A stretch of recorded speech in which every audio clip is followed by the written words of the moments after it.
right. Do you see anything now or no? Uh,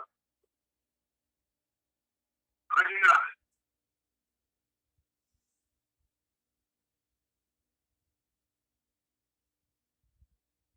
Yeah. Nope. It says I'm streaming. Let me see if there's a different stream.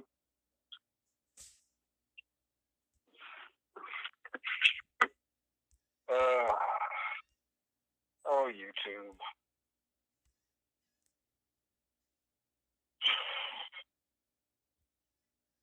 What if I click on the name? Okay. Yes, I see you now. Where am I at? Well, there's definitely a delay, but I can hear myself now. So I see you now. Okay, but where do you see me? Well, there's definitely a delay, but you're in your backyard. Okay. All right. I'm gonna send him this. So it's live. It's live though. Right. Yeah. No, there's a 3-second delay, but yeah, it's live. Okay. Let's. I mean, you can hang up and just talk on here, or I guess turn off the YouTube and just talk through here. Does that make sense? Yeah, I turned off the YouTube. Let me. All right. I mean, I'm gonna leave it up. I just turned off the sound. Okay. Yeah. Yeah. Let me just share the link and make sure we're going here. Sound. Okay. Yeah. All right. Yeah, I think we get. Dude, that is crazy.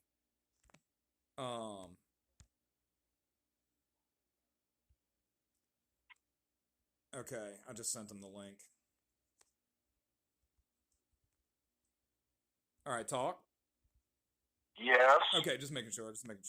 The way this is going. I gotcha. Seems I'll be working roughly. Okay. Yeah, I don't know. Aim your camera down a little bit. Oh, that's better. That's better. Something was messed up with it. Let me go try. But yeah, I think it's good enough. I wouldn't fuck with it anymore. The law was running. All right, I might even go light the fire pit in a little bit. Little fire, little fireside chat on the stream. Now we just need to. I just want to see comments and stuff. How do I see people talking? You're asking the wrong person. All right, well, you might be doing an impromptu interview in a minute. Okay. Unless we can figure out the chat mode. Actually, I know how to do. I can. Yep. Yeah, everything's good. Pretty much sounds good. All right. I know that camera's messed up, so I'm just gonna be a little off to the side. No, you're fine. Yeah. And it gives you a good shot of Chronicon and all that shit. I don't know if anybody's watching or not, but my phone screen cracked. I dropped it one night at the bar, and when I got it fixed, the reverse camera, like that selfie camera or whatever, it never worked again. So it's if I'm over here, I become like super blurry, but if I'm up here, like it's fine or it's cool or whatever. When's the last time you got an upgrade? What you mean? Dude, not that long ago. This is a pretty new phone. Hold on. Shit. Sorry. Say that again. This is a pretty new phone. It's LG 10, I think, something like that. One of those. Well, no, this guy asked because, like, if you had an upgrade available, you might have been able to. Nah. All right, let me get the restream chat going on my computer, and then I can see everything. But yeah. So let me sign into this, and a new version of. I'll do it later. So I don't know. Well, let's say this was the Buck show, the Buck Lightning show. What would you have to ask? Somebody like myself. I guess it depends on what we agreed to talk about. Like if I was interviewing you, it'd be weird to interview though, because like I know you too well. Like if I was interviewing you, it would probably be about a specific project. Okay, well, what do you want to talk about? Dude, let's talk like we're on the phone, man. That's usually pretty good.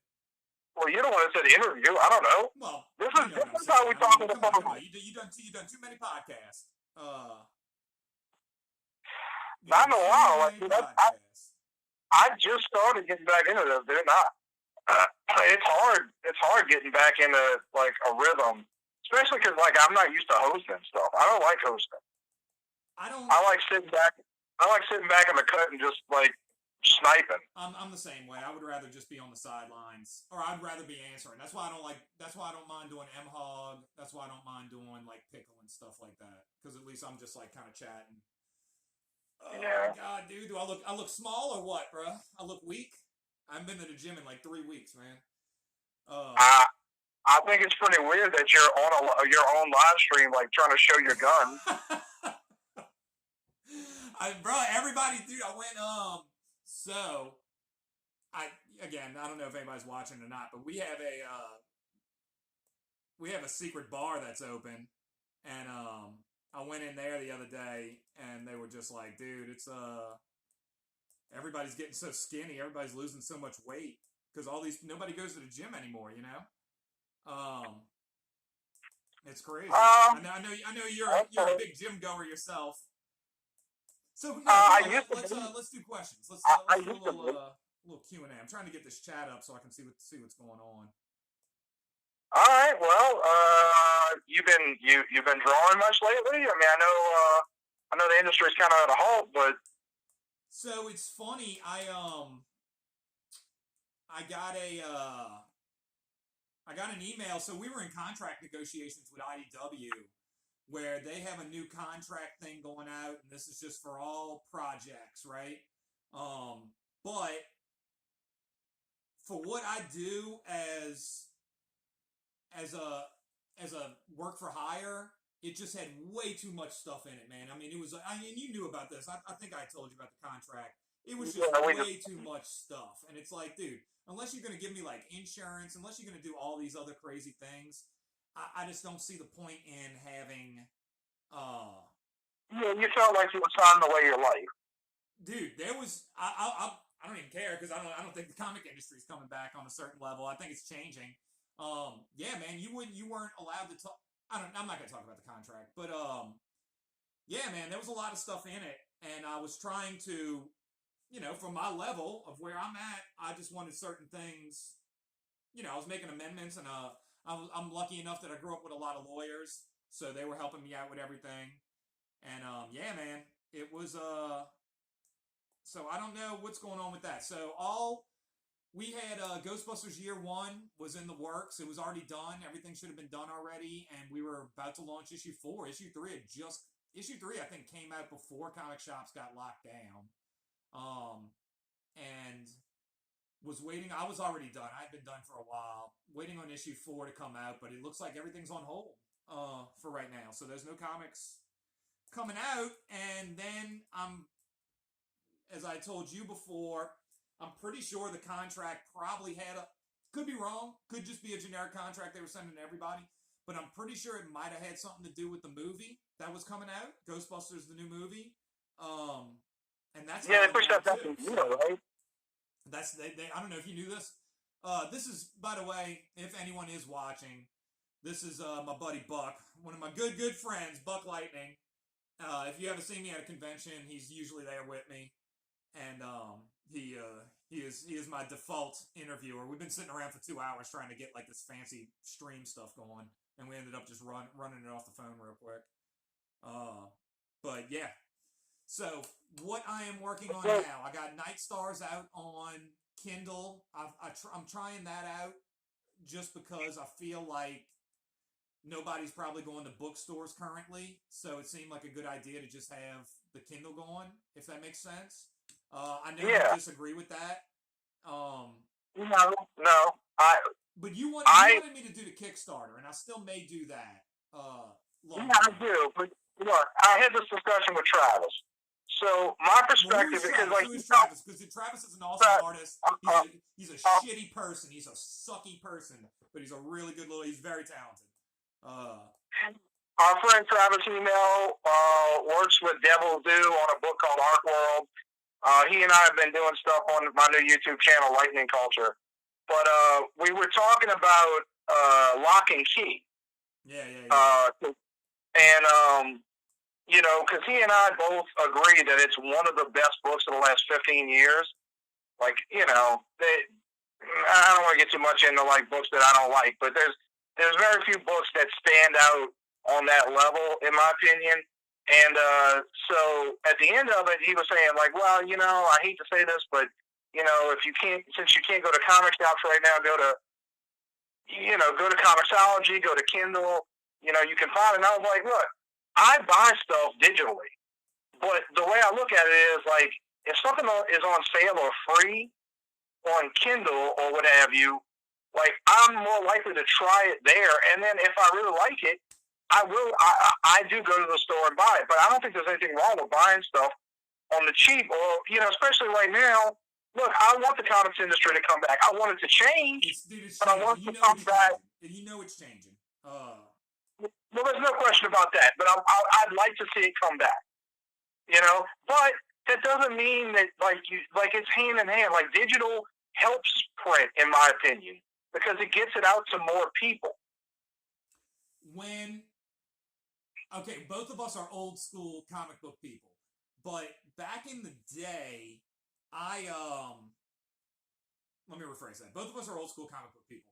I tried Marvel Unlimited, and I loved it, man. I loved digital comics.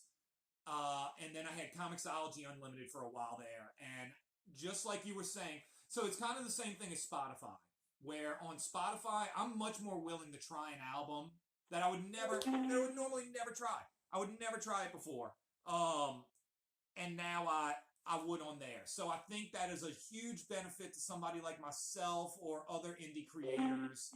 And during the current situation that we have going on right now, my theory was that Kindle would be a great option to launch a book that was done, completely done. I didn't have to do anything except to upload it. It felt like a good idea. So I'm going to wait till after. I might run the ads tomorrow, but probably not because everybody's going to be doing Easter stuff, even if it's online.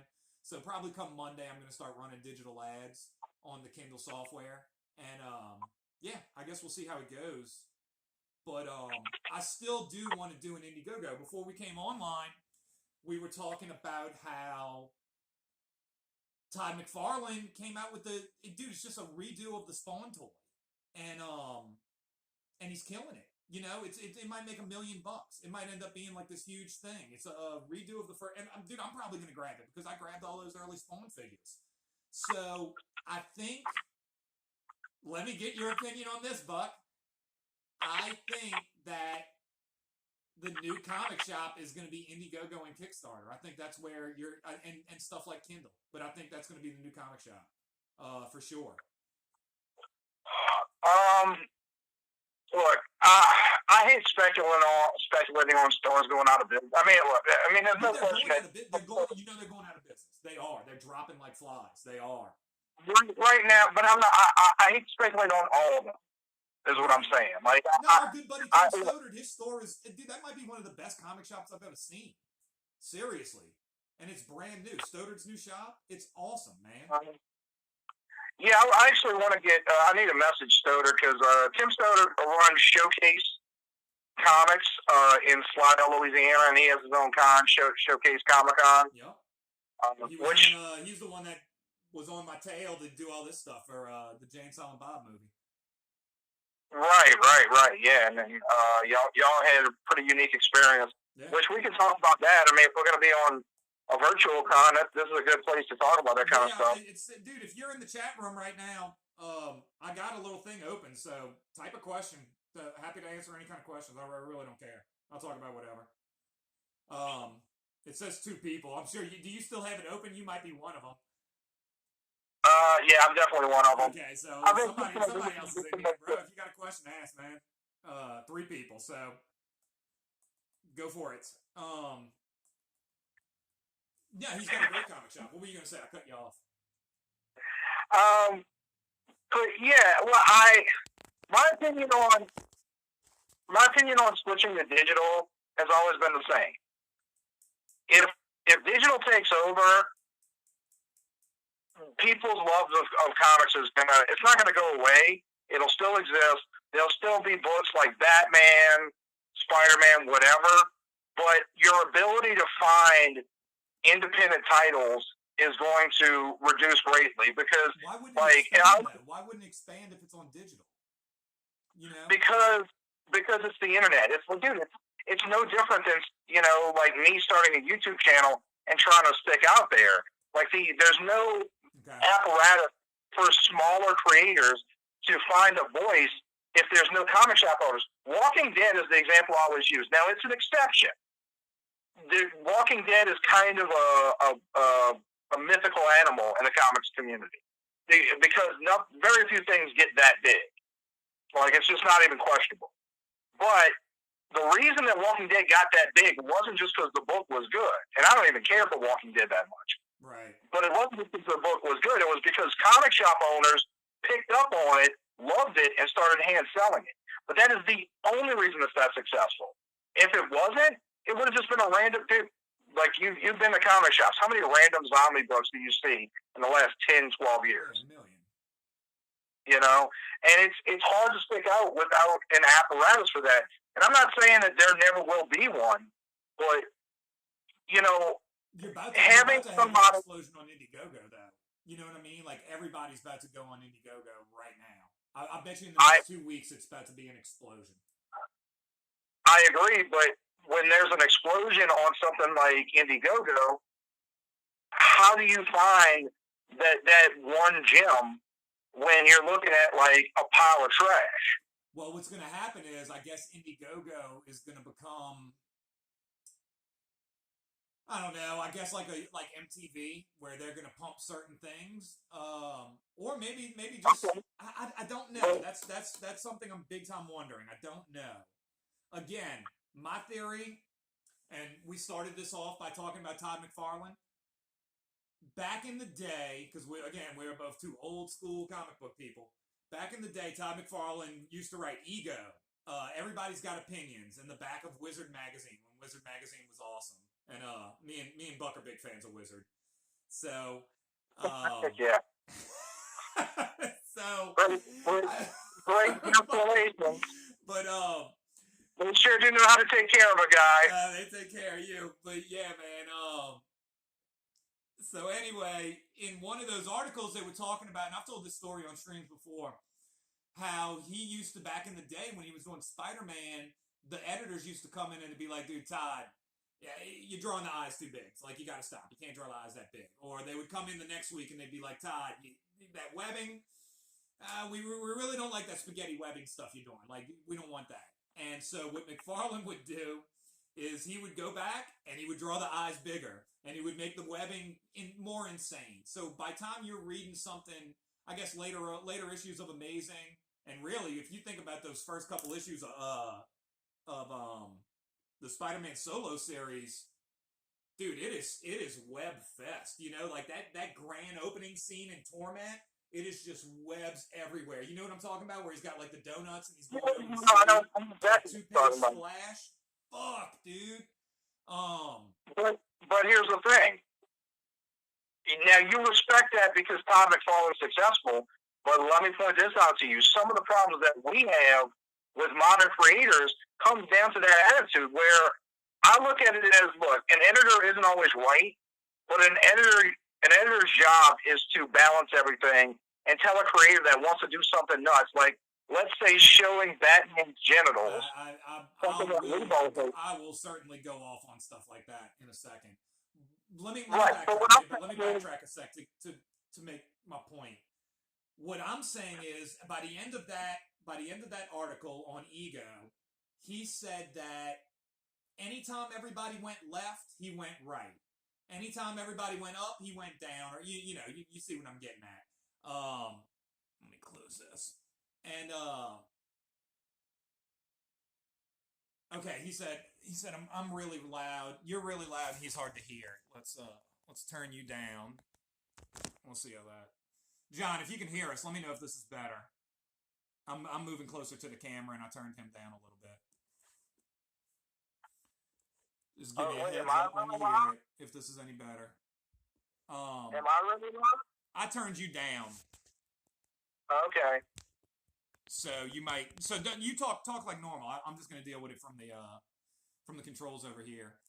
And Okay. yeah, because I think it's a good convo. But anyway, the point I was getting to. Move it even closer. Even though the light sucks, dude. I didn't set any of this up. But yeah, so if everybody's gonna go on Indiegogo, that's why I'm like, all right, yeah, Jizz, keep me posted. And if everybody's gonna go Indiegogo, I'm gonna go. I want to go Kindle. If everybody's gonna go one way, I'm gonna go the other because I do think the Indiegogo explosion, dude. We're probably 2 weeks away, and it's just gonna be insane. Is my guess. And what's his name? What's your boy's name? Your boy Zach or whatever. He love him or hate him. I don't care. I don't care. He had a really good video last night that I saw, and I happen to agree with. Again, don't care. Not a political statement. Yeah, I was.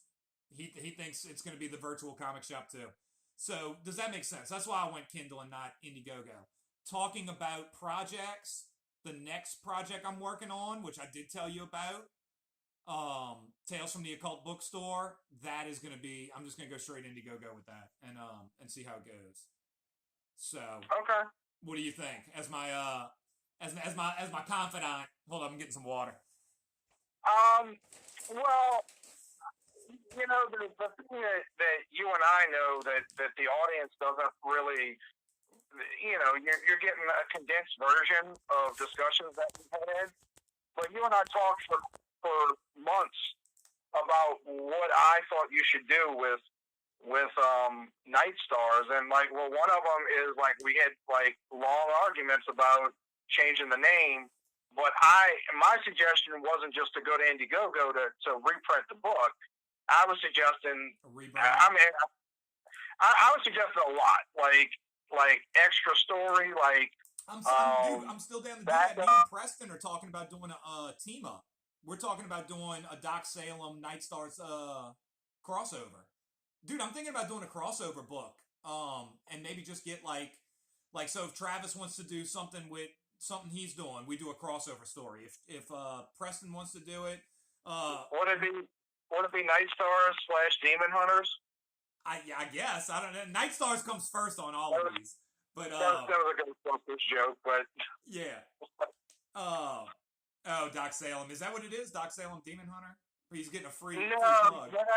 I was saying. Basically, it wasn't a good joke. The joke is that Ghostbusters has all these crossovers, and I was suggesting you did Night Stars, Demon Hunters, Ghostbusters, never mind. Well, I'll tell you about this story because I got you now. We're finishing out the con. I don't care if it shows up or not. This was, and we talked about this. So you do know about this. This was going to be a pitch that I was going to do for Ghostbusters. So this was going to be a Ghostbusters story. At the end of the day, I love my editor. He is actually really, really cool. And everybody at Ghost Corps, which is really like one guy that runs it, and he's been awesome since day one. And I'm not blowing ass, but I don't think they're gonna pick up the book. And you thought I should have just gone through with it. Again, things happen in the world, like this whole COVID nonsense. So when you say going through with it, what do you mean? I'm going through with the pitch. So this was going to be a Ghostbuster pitch, and then I changed it, and I'm making it my own. Dude, bro, you might like this. So hold up, I'll show y'all a page. Hold up. I can still hear you.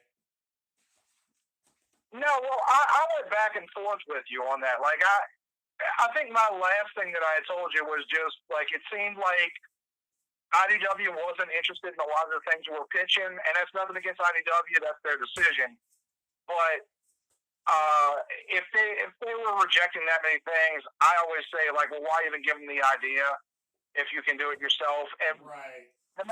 The nice thing about the last decade of comics is it's not easy. It's definitely not easy to launch your own comic, but it is doable. It is doable, and it's doable to make your own movie. I want to make a short film, Right, and I right. can do it. No, I agree. But I just don't think they were going to take it up. They're very conservative on titles that they're going to produce, and when it comes to like indie stuff, it's going to be super super conservative. Like they're not going to let.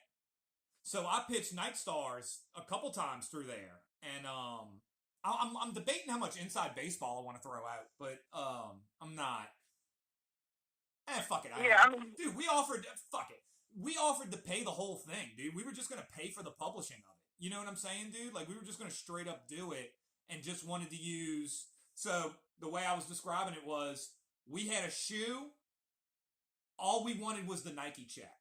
You know what I mean, dude? All we wanted was the three Adidas logos or K Swiss. You know, my boys. Um, and we were willing to basically handle the bill, and they still were not into it. This is not a they're just not, dude. They're not interested in a lot of stuff. They're very very and you can't blame them. You can't blame them with the market the way it is. You know what I mean? well, it's also worth pointing out that there's a team of people that make this decision. It's not like one guy that's just like, I don't want Tim Laddie's book. It's they all take a vote, and because you know the editor in chief very well. You've known him for over a decade. Awesome dude. He's no bullshitter. But he's a awesome dude. Known him. Gave me my career. Started my career. No, not even debatable. Right. And I like people like that. I like people that don't, like, if I tell him something or if I throw something out there, nah, dude, nah, it's not gonna work. No, this isn't good. But if we had other ideas, he'd be like, yeah, I think that's a good call. Just very, very, very straightforward person, which is good to have. So yeah, but yeah, they weren't gonna take it. And to be fair, IDW, they told me that I think they might take like 2 out of like 100, 200, 300, 400, who knows how many submissions. We're talking about an indie book. We're talking about a creator-owned project. They're not taking any of that stuff. So that is a very tough racket to get in. And again, you want those contacts, you want the IDW logo, you want their distributors, you want their printers, maybe some of the other stuff. I'm not too worried about stuff like you really want their visibility. You talk. You want their visibility for certain. It's the Nike check on the shoe, man. It's 100% the Nike check on the tennis shoe. So, but that kind of goes back to what I was talking about earlier when it came to digital, like devaluing smaller creators, because the ability to have somebody like IDW, who IDW right now is arguably the #3 publisher in comics. I think they would have been bigger going forward because they were picking up Marvel stuff. They were picking up a lot of stuff, man. Yeah. And their Star Wars stuff, in my opinion, looked better than a lot of the stuff that Marvel was putting out for it. I think their Marvel stuff looked better than Marvel stuff. Soma Vera, I'm probably butchering his name, but that's one of my favorite artists. He's unreal, man, and he just knocking it at the park every time. So anyway, I'm trying to find the actual page so I can show it to whoever's watching. But yeah, so it was going to be a pitch about. It was going to be called Tales from Ray's Occult Bookstore, where Kylie Griffin from Extreme Ghostbusters was working in Ray's Occult Books. And it was going to be her adventures outside of the Ghostbusting team, outside of the Ghostbusters universe. And this would also go into things a little different than just hunting ghosts, Like it would go into a little more, maybe it might be a monster, maybe it might be a werewolf. So it would break that mold a little bit. Decided that I wasn't going to pitch it, was debating it for a while, decided I wasn't going to pitch it, and then I decided that I was just going to keep it for myself. So, this is what I did, dude, and you haven't seen these yet. I took so I'm trying to I'm still in the process of it, but I'm changing the characters, and my inspirations are Ray is gonna become a little bit more like Merlin from that Disney movie from Sword in the Stone, you know, like Goofy Merlin. By the way, one of my favorite Disney films by a lot. Dude, I love it, man, and and all the animation is all choppy too, because that's what they didn't have a bigger budget for that, and I actually like it when it's like that. I like the animation like that, where you can see the lines a little bit more. I don't know, there's something to it. I just like found it. All right, and the girl is gonna be friggin' Teen Witch, dude. Remember Teen Witch with that redhead from Karate Kid 3? Uh, you're talking about Blake Lively. Yes. It's not Blake Lively, bro. Karate Kid 3. Not Robin Lively. Robin Lively. Yeah, bro. It's Blake Lively's sister. No Robin way, Lively. dude. No way. 100%. You know the Teen Witch rap? Dude, the Teen Witch rap. Yeah, that's her. Dude, she sang that to Ryan Reynolds and Blake Lively at their wedding. Get the fuck out. Crazy. Well, I don't have a lot to do with my life. I'm for once, I'm actually glad that that's the case. So anyway, I'm basing the character off of her. I dated this chick. I don't even know if we could call it. It's not dating. We weren't dating. It was a mess, man. And at the end, so the story is, I guess I'd be giving away the story, but yeah, so it's kind of a little bit about that. But this is the Ghostbuster version of the cover. So you can see like Kylie Griffin and Ray's Occult Books, and there's Kylie's cat, Pagan. And I took it in the computer and I just changed. I'm changing everything. I'm changing all this stuff up. But it's still a good cover. And I'm gonna have like the door. Yeah. Huh? Yeah, I love it. So that is what it's gonna be. So it's just gonna be Tales from the Occult Bookstore. It'll have nothing to do with Ghostbusters, legally or not legally. And yeah, man, I just reworked the idea to keep it for myself, and I think that's probably better in a lot of ways, because now it'll be something that I don't have to answer to anybody, and I don't have to fit the mold of a universe, if that makes sense. Well, not only that, but I think one of the last things I told you when I changed my mind and said, yeah, don't pitch it, was part of the problem is if you pitch this to them and let's say they did it and they liked it and it was successful, you don't really get the credit for it because they already own the characters. No, man. Dude, IDW's been good to me, so I got no complaints. I'm not saying that IDW is assholes. I'm not suggesting that. Company man stays loyal to the company, bro. But yeah. Right, but a company's still a company, and there's somebody. I mean, well, it's not, and it's also not just IDW. There's like 3 different corporations involved in Ghostbusters, and they own these characters. Like IDW just licenses them. It's not even IDW. Yeah. If Sony decides like, oh, this is a good pitch, let's turn this into an animated series. Sony's not going to cut you, and it doesn't mean that Sony's are assholes. They're not. They're good.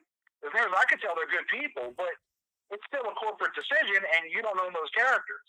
So I would never. I don't even know. I'm not positive how that even works with the book. With the book itself. Hold on. Talk for a second. I'm going to get my phone charger real quick. I'll be 2 seconds. Okay. Well, since it's just me, I have a new YouTube channel called Lightning Culture. And a lot of stuff about comic books, not just doing that, doing comedy, also movies. I haven't done as much movie stuff yet, but I've been putting out a lot of content. Been stuck at home during the quarantine. I've been sick with like a really bad flu. As far as I know, I'm not dying. Oh man, cool story, dude. Jesus Christ, man. We're gonna lose our one viewer. No, but I've been putting out a lot of content, and I'm really proud of. We have one video that's me and Travis Email talking about art books, and I have a what's his name from the Rocketeer? Dave Stevens art book. Which one, dude? Not that big one, huh? Yeah, covers and stories. Oh no, they had so back in the day when they did those page. Oh man, I don't even know what they're called. You talking about the IDW Artist Edition? Yeah, that was like the first one that came out was the Rocketeer Yeah, one. Rocketeer. Yeah, no, I don't have that. I wish I did. Derek had No, it. Derek brought it to when Vernon used to work at that pizza place. A buddy of ours, Derek Donovan, Derek Oakwin, he draws from Marvel and DC and stuff like that. He went to, I think he was at San Diego, and that was right when that came. That was the first one I ever saw. It was the first one that ever came out, and they have that beautiful splash page of Betty. Bro, it's wild, man, wild. But that dude took like 100 years to finish that book, man. I mean, I don't know what book you're talking about, but this is an art book. This isn't a comic, but it does have some backup stories. He did. So Dave Stevens is primarily known for three things. One is the Rocketeer, which he created. Two is Betty Page art and a lot of cheesecake. And then three is he's really into old school adventure and I'm trying to think of the word, pulp stories. okay. So he did like Johnny Quest, he did Tarzan, he created some stuff, and so this art book shows a lot of like his breakdowns and a few stories that he illustrated. But it's a really cool book, and Dave Stevens is this amazing artist that isn't really known that well in this day and age. Yeah. So we went. Travis had an art book from Dan Panosian, who I'm also a big fan of. Awesome, bro. He's so good. He's a good-looking guy too, man. Like that dude just wins. Oh, we talked about how like he went from like '90s Rob Liefeld art to who he is now. He's kind of got a Will Eisner vibe to him. But he's got a lot of different stuff. But yeah, there's definitely Eisner there. He's rolling, dude, rolling. So basically, we took pictures of different because we didn't have scanners. So we took pictures of different images from each book, and we kind of went through them panel by panel and sort of discussed the art at length, and a lot of what goes into being a comic book artist. And so it's called Art Combos. It's on my Lightning Culture channel, and I'm really proud of that video. And I want to do more. I've got and you've seen it because I think you were live with me when we met Bruce Timm. So I got the good girl art of Bruce Timm that I wanna go through. Okay. Oh, I know the good girl art. Where was this at? That was at Wizard. Remember, like he wasn't taking any more people, but then at the last minute he decided, like, okay, like I'll do a few more signatures. Okay. And you and I got me. And I think you got a Kevin Conroy Batman poster signed or something like that. Yeah. I remember this. All right. So I want to do more art combos and art books. I want to bring other artists. I mean, I know you've got a few art books. So I really want to talk about. So yeah. The Tom Grummett. Tom Grummett, bro. Yeah, we discussed that. We're both big fans of Grummett. There's so many artists that don't get the credit they're due, or the prominence in the industry. Tom Grummett is high on that list, man. You can talk about Kirby and all them boys all day, but Grummett, dude. See, I always disagree when people say Kirby doesn't get enough credit because it's for what he did. You know what I'm saying? Like it's for what he right. I agree. And look, Stan Lee is more well known, but people still know Jack Kirby's name. You know, when Joe Simon died, nobody knew who that guy was except for a handful of people. Right. You know what I'm saying? Like Kirby or what's man? I'm blanking on his name. There was but there's so many great artists from when we were kids that died that like a handful of us in the world kind of took a moment and went like, damn. But the rest of the world had no idea who they were. They might know their creations, like like a guy like Gardner Fox. I don't remember whether Gardner Fox was an artist or a writer, but who created the Justice League and all that, Like people don't know who those people are, Like right. As much as it sucks that Kirby doesn't get the amount of respect due for what he created, people still know his name. He's still in the culture. I went to dinner with this has been an interesting year. I mean, no doubt about that. But I went to dinner with God, I can't even think of his name right now. Jesus Christ, Steranko. I know what you're talking about. Like, I don't know Steranko, dude, Jim Steranko, and he was bringing up all kinds of artists that I'd never heard of, dude. All kinds of people. So tell a story about the guy with the train, because that makes me laugh. dude, do you want to start over and have the restream on multiple platforms? I mean, we might as well. There's only one day. Thank you, whoever's watching. I think it might be you. Well, oh no, somebody else came back in. There's two people. Okay. I'm just tempted to restart and just blast it on all the streams, all the apps. Can you just add more streams? You got to restart, and I don't know that. No, we probably shouldn't, because that would change we'd lose the link. Not only that, but we've had so many issues. We probably just stick it on. Because you can always, the stream will stick around. You can always just post it to other things later if people want to see it. Honestly, Buck, we've been talking about this for too long. We should just do this tomorrow or something. Do another one. But yeah. So you want me to tell the story of the Steranko dinner? Yeah, you can. It's interesting. So Jim Steranko, who, if you know him or you don't know him, he's kind of like a legend in comics. He did Nick Fury, Agent of S.H.I.E.L.D. He did some other stuff as well, some Captain America. Well, stop for a second. What people most would know him from, not know him from, but he did the art that Indiana Jones was based on.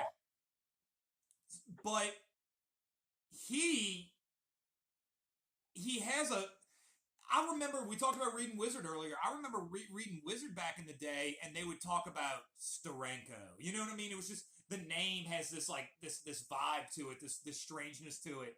And he's almost like this weird legend all himself, like the man. So I knew who he was a little before my time. I'm still coming up in the 90s, late 80s, 90s. But he was at Wizard World New Orleans earlier in the year. And my buddy, the guy that owns Showcase Comics, Tim Stoddard, he's like, bro, you got to come fucking hang out with Steranko. Like, you got to come hang out with him. He's so cool. And I'm like, all right, man. Like, I'll do it just to do it. Like, it's Steranko. Go over there. And, bro, the dude, full-blown suit, full turtleneck, hair, just crazy Lego head hair, like, just awesome looking. Sunglasses on, sitting on the table outside of the booth, and he has, like, Lawrence Welk playing in the background. Like, it's like you're at Wizard World Comic Con, like, there's Deadpools running around, there's, like, you know, fools over here, fools over there. And then you just go into this area, and like the Steranko magic encompasses this, you know, this square foot area, man. Steranko legit looked like he stepped out of the movie Casino. Dude, it was so weird. Dude, it might have been playing off of a record player. I don't know. It was definitely a tape deck. It was nothing modern. And bruh, just chilling on the table, just cool. Like, I thought he was gonna fuck me at one point. Like, it was unbelievable how cool he was. And I don't know, dude, just cool vibe, and it takes you over. You know what I mean? Like, it's just, I've never been around somebody with that kind of like persona. Eventually, it decides we're gonna go to dinner, and we go to a steakhouse out in New Orleans. We go to Morton's. And we're there, and he has his handlers with him, which is like this metal dude. This like, they were both cool. Like, the metal dude, it was two metal dudes. One did like wood cut and like metal cut, and then the other dude was like his handler. And it was just a weird juxtaposition to have like this cool like 50s comic legend turtleneck, bruh, sunglasses on in the dark restaurant. Still had the sunglasses on. And he's just talking about comics, and then you have these metal dudes talking about, like, food and cursing. They curse worse than me. And it was just this weird scenario, weird situation. One of the things about Steranko, though, I'll just kill the story, end the story. He doesn't take pictures, so you can't get a picture with him. And I don't know, bro, I thought we kind of, like, buddied up or whatever, dude, you know, like at dinner. And I figured, you know, at the end of the night, I'm gonna ask him for a photo, and Stoddard wanted a photo too. So I was like, let me see if we can get a photo out of him. Now that it's like a personal situation, and I went up to him, and I was like, hey Jim, I was like, this is at the end of the night. We already said goodbye. You mind if I get a photo from you? And this dude goes, like he kind of like turns. It was like a movie.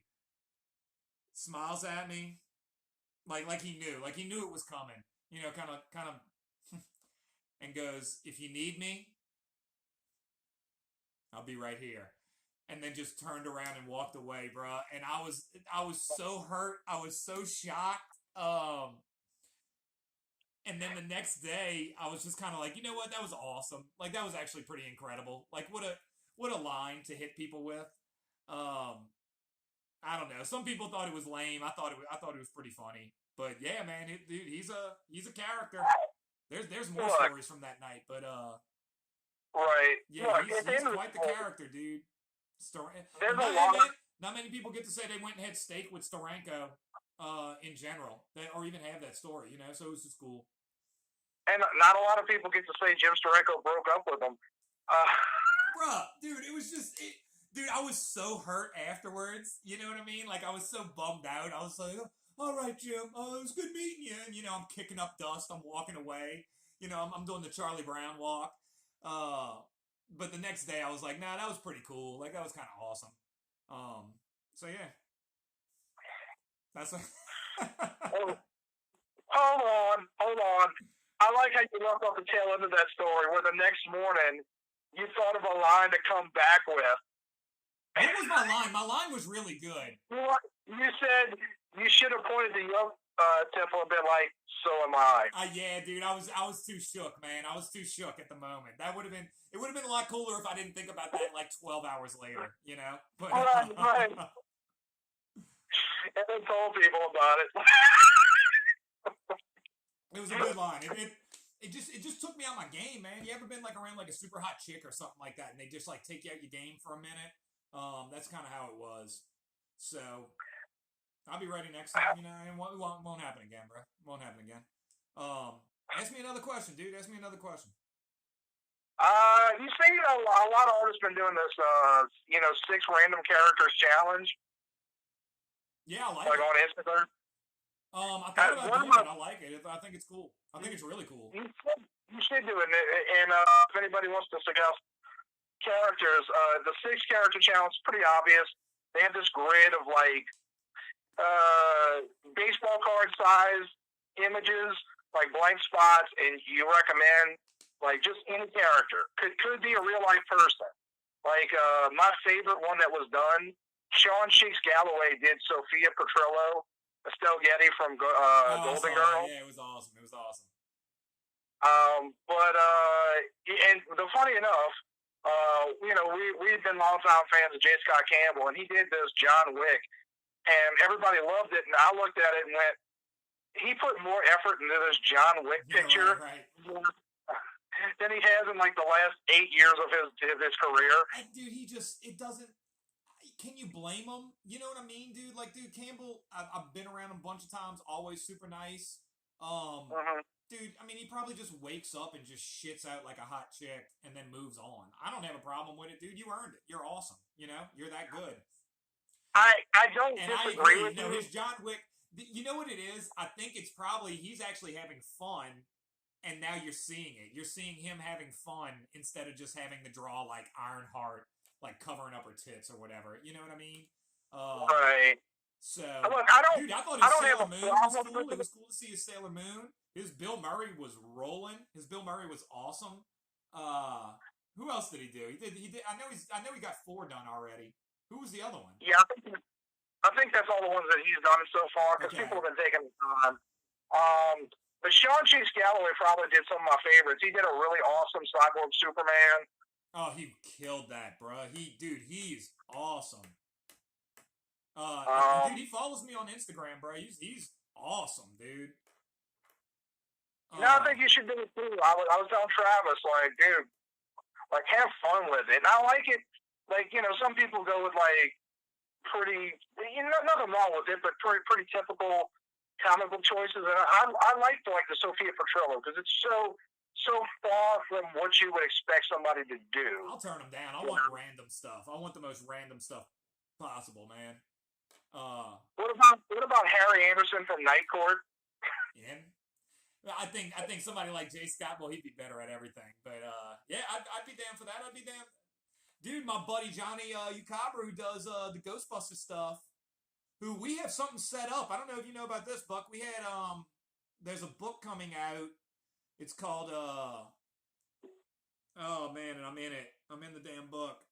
It's a Ghostbuster art book, dripping in blood, and they have a lot of great artists that are in it. I screwed up the name, bro, but it's a Ghostbuster. I can't believe I just did that. But it's a Ghostbuster art book that's coming out, and yeah, Johnny's in it. I'm in it, and he did a Gundam the other day, and I was just like, dude, I was like, what's up? And we were going back and forth. He was like, dude, you like Gundam? I was like, bro, Gundam Wing's my life, bro.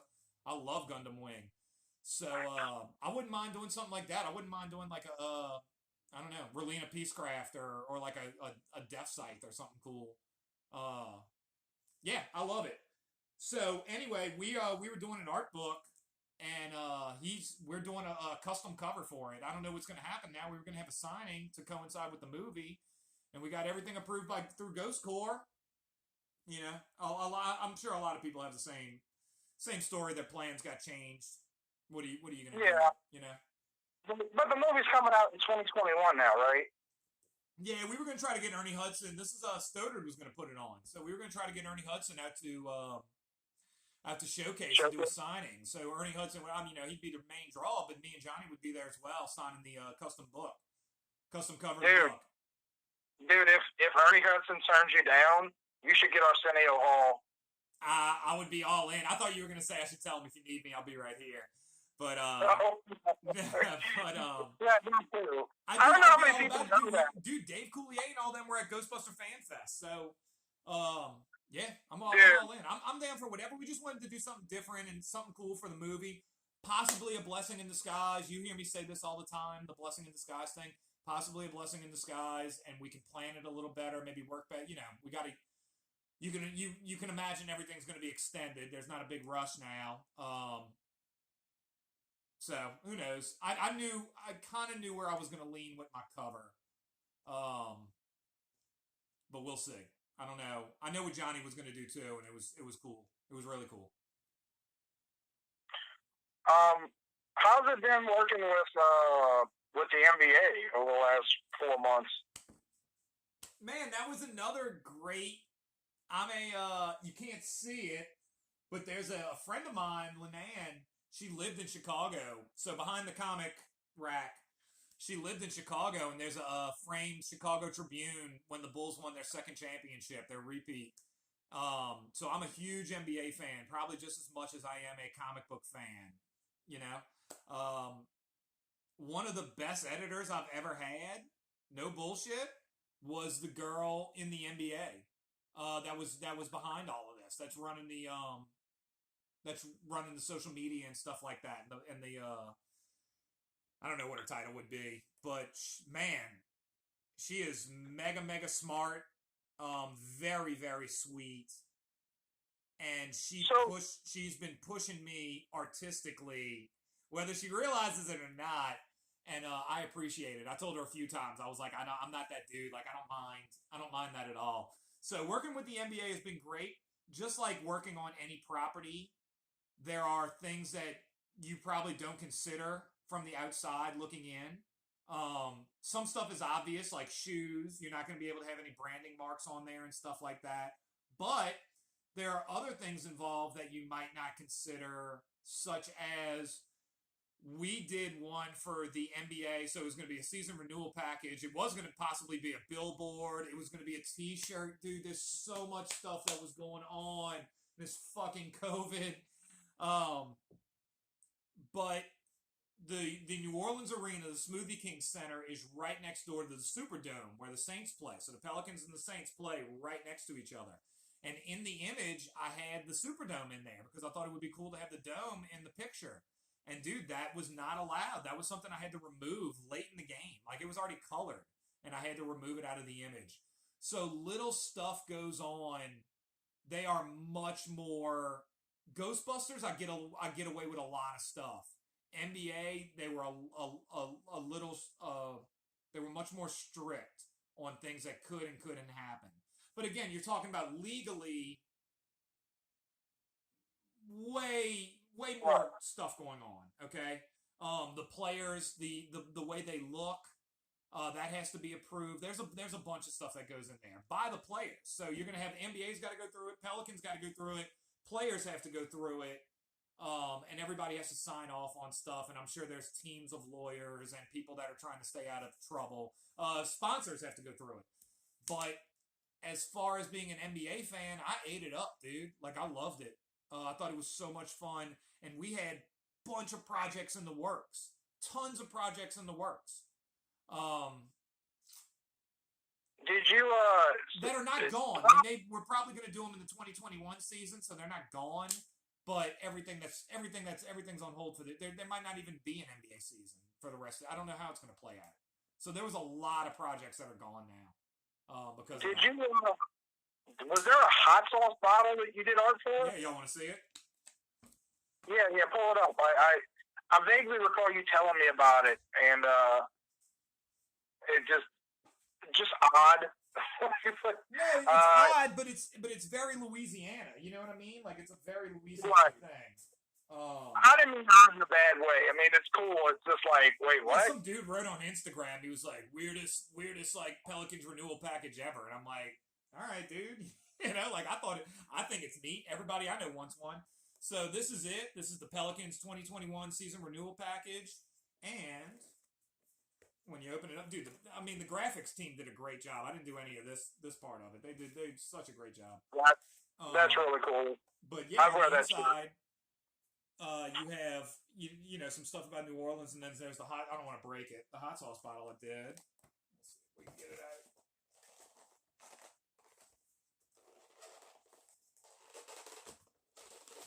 And yeah, so this was going to be the first of many things that I did with the NBA. You can't really see it, but I'm trying to get it good. I'm trying to get it in focus. But yeah, the game plan was to do like a mad ball kind of thing. So that's like the mad. I can't get it in focus right now. You got to back up, man. You got to back it up. It's a minimum focusing distance. Can you see it better? No, you gotta back it away from the camera. Better. I guess. I don't know. It's on my Instagram. Definitely look it up. No, it's not. It's not even out yet. Yeah, you can see it a little bit better now.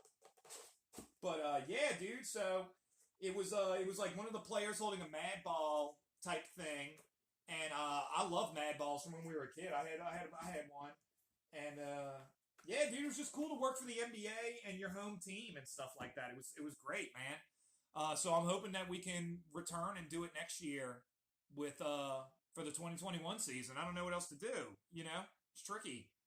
So I mean, sports is not going away. I know it's not. No, comics is going away. Sports is not. But it's just a shame because when you want to talk about like marketing or, dude, they had me do a video. I got Boogie editing the video of me drawing. They wanted me to have a video of me drawing. They were going to share it on the Pelicans Instagram. That reaches 2 million people. Their Twitter reaches probably 2 million or 3 million people. So the game plan in my mind, and we talked about this, so you knew about this too, was that let's let all this Pelican stuff hit. Let's let all this Jay and Silent Bob K Sweat stuff hit, and then launch the Indiegogo. Then go with that. Things don't always, you just gotta roll with the punches. And Buck hears me say this. I already said it once. Hears me say this probably every time we talk. Blessing in disguise. We'll see where we go from here. I'm sure I'll be doing more NBA stuff. Hopefully some more Ghostbuster stuff. We'll see how that all goes. But yeah, man, it was that's a fun project. Love working on it. We had a lot of cool stuff planned, but they're just not going to do it right now. So it'll probably be safe for 2021 season. And we'll see where it goes. But that was a nice check mark. I want to draw out. So like the Bulls thing right there. That was the 1992 championship. when the way I look at it is that, yeah, there's a new NBA champion this year, but you can never take that away. Like the Bulls were the NBA champions in 1992. That's how I feel about Ghostbusters. That's how I feel about working on like a Pelicans project. That's how I feel about doing Ghostbusters, G.I. Joe, whatever. Take a lot of pride in that. Maybe I shouldn't, I want to remove my ego, but yeah, dude, that just, I don't know, it means something to me. You can never take that away, bro. Never take that away. So very happy to do it. Very into it. Absolutely, and I mean, hopefully you'll be working on Mallrats when that comes to town. I know, surprisingly, that's what most people are excited about. I can't tell you how many friends I know that when I was talking to them about that, because you were part of Jay Silent Bob more than most people, but obviously we both knew probably like 20, 30 people that were on set for Jay and Silent Bob. Not like this, but yeah. Right, not on your level. You were actually involved in the production. You weren't just an extra. Oh, dude, I got to do the designs for Cockknocker. I never shared these. Let's see, they might be right here. So yeah, man, and dude, Stoddard's a big part of that, bro. That's my boy. He was dragging me out there and pushing me because I was finishing Extreme Ghostbusters. So we were still wrapping that up, bruh. The morning I finished Extreme Ghostbusters, like, and email the last page out, is the day that Jay and Silent Bob reboot started shooting. And I'm tired. I'm washed up. I'm just, when you're done a book, it's like finishing a marathon. Like you just, you're a mess. And Stoddard's like, bro, come out here, dude. Come out here and just come on set. And they had already asked me to do some designs for the project. My artwork was already hanging up in Brody. Dude, y'all, think of the one guy in the chat. Think about this. I grew up pretending to be Brody Bruce at this mall, Esplanade Mall. And 20 years later, my artwork is hanging up in Brody Bruce's comic shop in that same mall. Just crazy, dude. Wild experience. At one point when they cut for lunch, I went and got a smoothie because I like to get a smoothie and drive around or whatever, and it's just an easy meal. And I came back in, and Jason Mewes, dressed as Jay, is walking up the steps from his trailer with me into the mall. Bro, it was just crazy, man. Hung out, and I don't want to say hang out, but met Kevin Smith a few times. And, man, dude. Not blowing smoke. I've said this on a bunch of podcasts. Not blowing smoke. That dude is legit as they come, man. I couldn't say enough. You don't want to meet somebody that you grew up looking up to, and then they suck. You know what I mean, dude? Like that is the last thing you want. And which something has taken a lot of that from us. Like so thinking about us being old school comic book people coming up in the 90s, there's nothing that compares to Clerks and Mallrats and fucking Chasing Amy, dude. Chasing Amy, besides all the lesbian BS, probably had more effect. That and Mallrats probably had more effect on me as a young man than probably a lot of stuff. And yeah, man. So yeah, being involved with that is wild. And then got to meet him again right before this COVID shutdown stuff happened. They ended the Reboot Road Tour show. Dude, I just emailed. I'm so afraid of giving away inside baseball, but whatever. I just emailed this girl. I'm not gonna say her name. And I was just like, man, this is Tim and blah blah blah. I told her who I was. Dude, they just put me on the list. Had VIP package. Got to meet, talk with Kevin again. I'm telling him about some stuff, and he was just like, dude, sell it at the stash. Sell that Jay and Silent Bob secret stash. So I'm like, okay, sure will.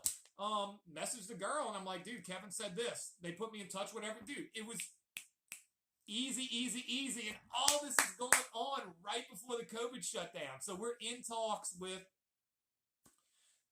I'm not going to say the project, doing a project with them, and also selling merch in their store. So, like the image behind me, this one behind me, that would be a poster that would be sold at Jay and Silent Bob's Secret Stash and online. And then some of the other images I did for the movie would be sold online with Jay and Silent Bob's Secret Stash and for the reboot movie. Ideally, you would think that that would set me up for Clerks 2, Clerks 3, and Mallrats 2. We'll see. We'll see how our timelines.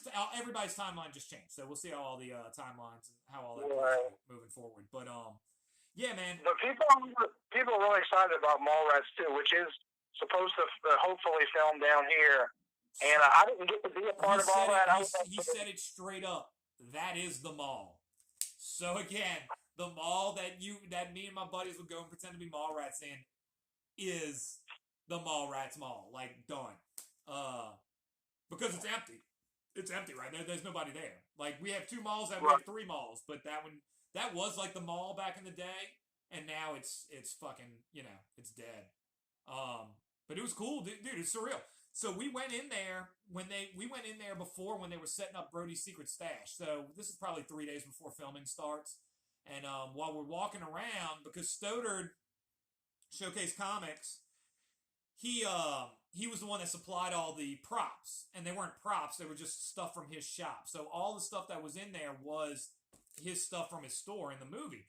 And while we're walking around and we're talking to the guys that are setting up everything, they kind of it was, dude. So again, another like synchronicity. I don't know if synchronicity is the right word, but serendipitous moment or whatever. And they walk by and they're just like, yeah, So everything again legally. Everything's got to be approved. So they had DC and Marvel approved, but they did not have anything else. And the guy just comes over. He's like, "Yeah, we got Ghostbusters approved and Ninja Turtles." And Stoddard like looks at him. He's like, "Bro, this is the Ghostbuster guy," like selling it. Dan Schoening's the Ghostbuster guy, but and well, what I mean? It was a good sell. It was a good sell. So I'm like, bro, I was like, if you want, I got my originals. We can hang them on the wall. And he's like, I'm not going to tell you not to. Dude, we go to Michael's, bought a bunch of $10 frames, came over here, sat in this room, and framed 9 different Ghostbuster pieces, including the Extreme Ghostbusters piece that wasn't even, I don't know if my editor had even gotten it yet. And so they're on the wall in Brody's Secret Stash. So there's a whole wall of just my artwork. Crazy, man. Crazy, dude. Fuck. It was awesome. It's freaking awesome. And yeah, I think 2019 was pretty good to you. Yeah, I mean, I'm not hating on 2020. I mean, it's weird, between COVID and Steranko, it's been a weird year. But I'm not hating. Yeah, 2019, dude. I've been lucky to do a lot of cool projects that just unique. I've run into. You were joking earlier because I ended up, dude, a chicken, and she's sleeping right outside on the steps right over here. Walked up on my doorstep the other day, and I decided to keep it. And I was telling you about it earlier, and and you just happened to decide to look it up. You want to tell this part? So I've never seen a black chicken before. I was joking with you and saying, "Are you sure it's not a pigeon?" And you're like, "No, it's a chicken." And so I Googled black chicken and found this website that says it's a rare Indonesian chicken that has not only black skin and black feathers, but black organs. And it referred, like, supposedly the nickname for that type of chicken is the Lamborghini of chickens. Yeah, dude. Hey, and John said we can't curse, so we gotta keep it PG or whatever. He's laughing, but you gotta keep it, keep it cool. And that's my fault. That's my fault. He knows. I'm bad about this. But yeah, dude, Lamborghinis and chickens, bro. So if the comic book thing doesn't work out, I'm thinking about just being a farmer. And I ended up with a goddamn dude within 3 seconds. Within 30 seconds. But I ended up with a with a $400 chicken, man. The Lamborghini of chickens, dude. And she's awesome. I can't wait to get the eggs. Dude. Now I'm like, I want to get a black rooster, and I want to start breeding them. That's what I want to do now. So yeah. We have an ongoing joke about your life Wait, what? where I said we have an ongoing joke about your life where things happen to you and it's just like, yeah, that happens. You know, like it's like a rare black Indonesian Lamborghini John's in here. I'm seeing his messages on the screen, but all right. Yeah, dude, rare. it's a rare Indonesian chicken. It's the rarest chicken on the planet. Dude, shows up on my doorstep, bro. I didn't know what it was. I didn't know what it was at first. Like it kept following me around, and I don't know. I didn't know what to do. And then I have a Ghostbuster flag that my mom made. And so when the bird jumped up on the flag, I was like, dude, I took it like as a sign from God. I was like, dude, I think I'm supposed to keep this chicken, man. And so I did. We're about like 4 days in. I'm waiting for Amazon to deliver the coop. Wait. You think of all the things going on in the world right now, God's just sitting around like, let's give Tim a chicken. Bruh. Yeah, dude, God provides, man. He provides. That's what it was, dude. He knows I like eggs. So send me like 2 more. That'd be cool. Let's give Tim a Lamborghini chicken. It's the Lamborghini of chickens, dude. Bruh. So, even better story, even funnier. I had a girl come over here earlier that, so my buddy, I guess, is an essential worker. And they had some girl come in and cut his office, gave him all haircuts. And I'm like, dude, what's up? Like, give me the girl's number. I had her come over. I had to set up an appointment. She came over today and cut my hair because all the barbershops are down. And while we're sitting out there, we're talking, and she's looking at my garden because I got a bunch of crops growing and stuff. And she's like, oh, man, this is cool, like, blah, blah, blah. And, it's the first time we're meeting. I'm a stranger. She just, like, walked into my house.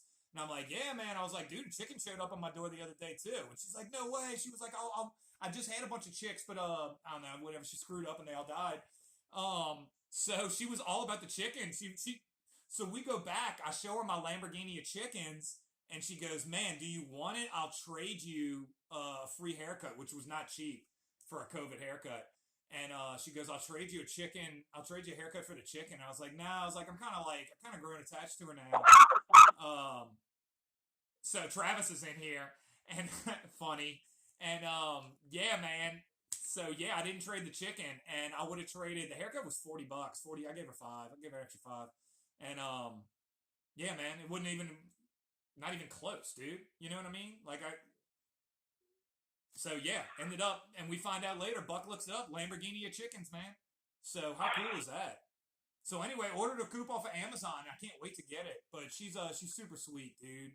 And yeah, big. I know you were saying you were thinking about naming the chicken Zool. Yeah, we have another name, but I can't say it. You should just name it Lamborghini. I don't know. Right now, I'm just calling her Chicken, but I guess like her name's Zool. So I think I want to go get 2 more chickens because just doing the math, like simple math. I eat 3 eggs a day, I mean, you can name her Dark Meat. Yeah, she's Zool. I like Zool because she jumped on the Ghostbuster sign, and yeah, dude. So now I want to get 2 more chickens, but now that like I feel like I kind of upped the ante, like getting, the high class Indonesian, the rarest chicken on the planet. So I kind of want to like get 2 other, like, I don't know, maybe in that same class, I don't know how I'm going to play it out. Dude, the rarest chicken on the planet, an Indonesian black chicken. You're going to get the Ferrari chicken? You can't even make it up, bro. So yeah. Any other questions? So yeah, I was showing when me and Buck were trying to figure out the stream, we wanted to come on earlier. We had all kinds of fancy stuff we were gonna do, but I was showing them the chicken when I was drinking my coffee earlier, and yeah, like I said, she's right outside the window, but I don't want to bother. I think you should change your life, move out to a farm, and become the Joe Exotic of chickens. I never watched the show, but I mean, I get it. I mean, I guess he's like funny or whatever. Maybe. I might. I also have, so what I have growing right now, I have a raised garden bed, and I have lettuce, strawberries, watermelon, broccoli, because I like eating broccoli. Sometimes if you like heat it up, the broccoli frolays, how you say it?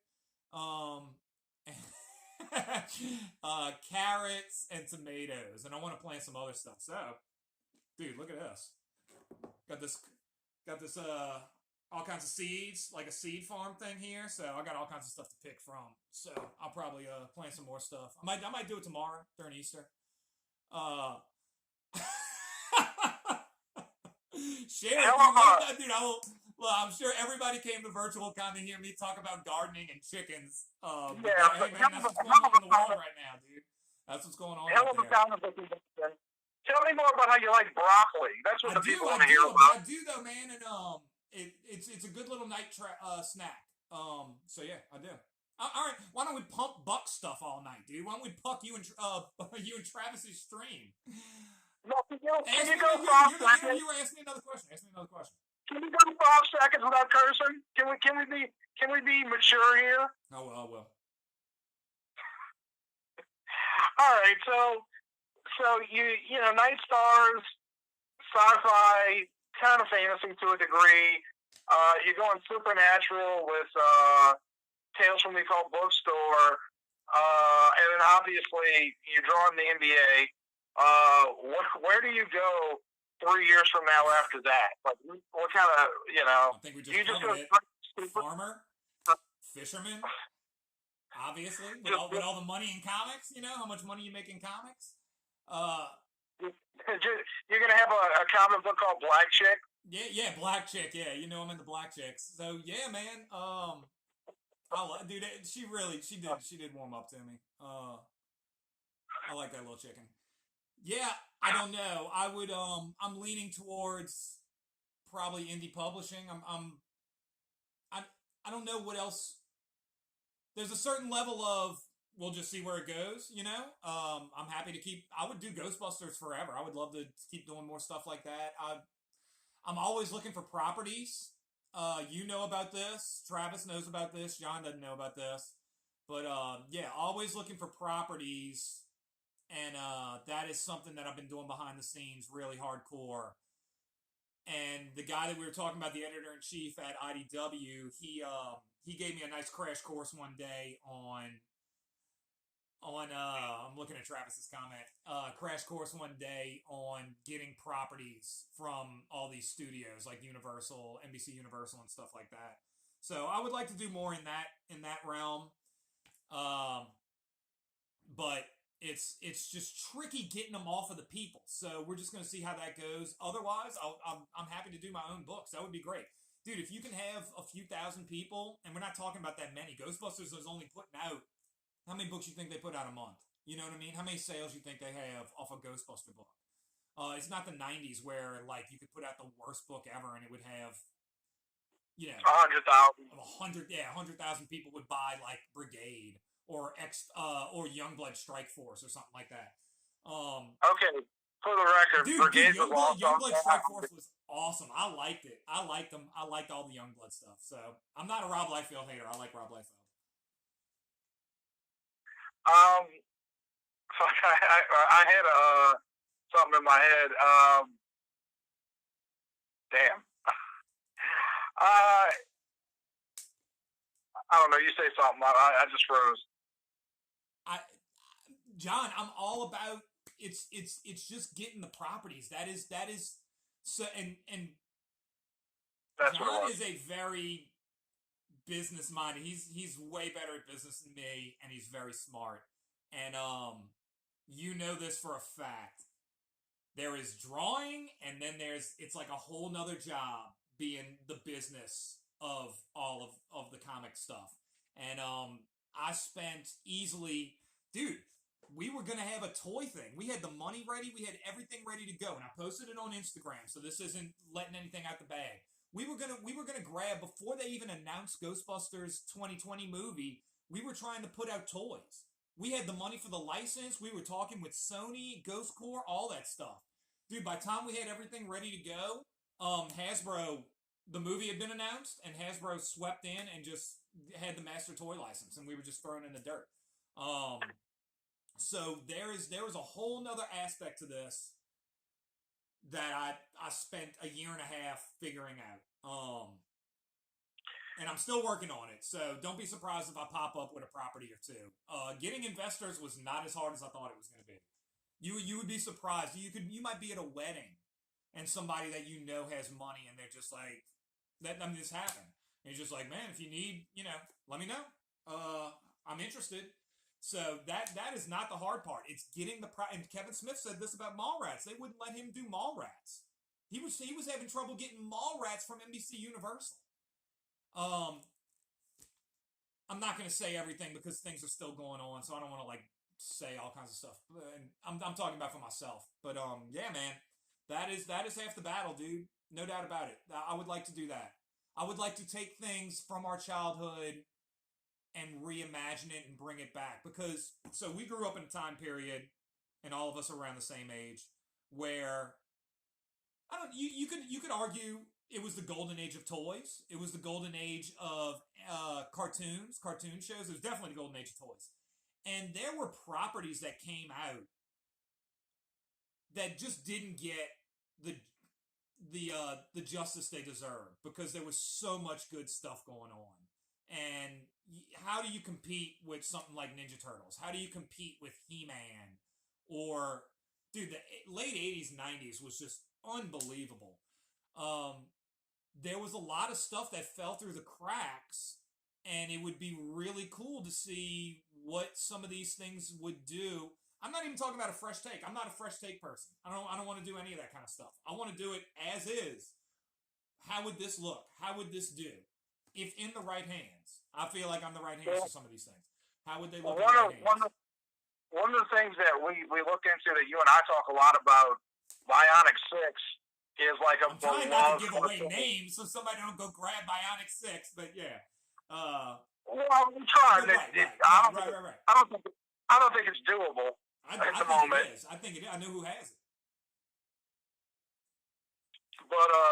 But yeah, there's a lot of stuff that we talked about Dick Tracy, which IDW currently has. Dude, so IDW had Dick Tracy, and I'm just like, dude, what's up? You know what I mean? Like, what's up with Dick Tracy? And they're just like, dude, it's nothing. Nothing's gonna happen with Dick Tracy. And I'm just like, God damn, man! Like, I know what to do. I got the Dick Tracy VHS tape over there. I was a Dick Tracy kid. Love Dick Tracy. You literally dressed up as the kid when you were a kid. Wait, what? You literally dressed up as the kid when you were a kid. No, I didn't, but I dressed up like Dick Tracy, dude. My mom got me like the yellow hat, and there was a yellow it was probably just like a windbreaker, but I was a kid, so it fit like a coat.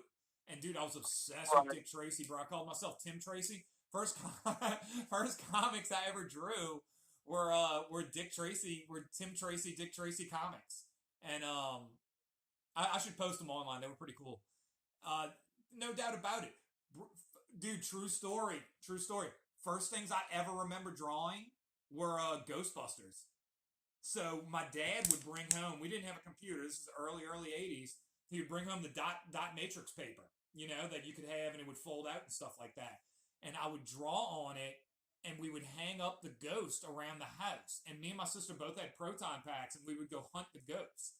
So the first two things I ever remember drawing, like for real, were that and Jaws. I still am obsessed with Jaws. And I would draw. I had a book of them. It's right over there too. It was a book about sharks. And so I would draw each different shark, and we would pretend my boat was the orca from Jaws, and we would like hunt like Megamouth or a tiger shark or whatever. You know what I mean? Yeah. So yeah, dude. And Orca, I don't know why my parents let us watch Orca, because that movie is insane. But yeah, loved it. Yeah, so I would love to get my hands on some of those things.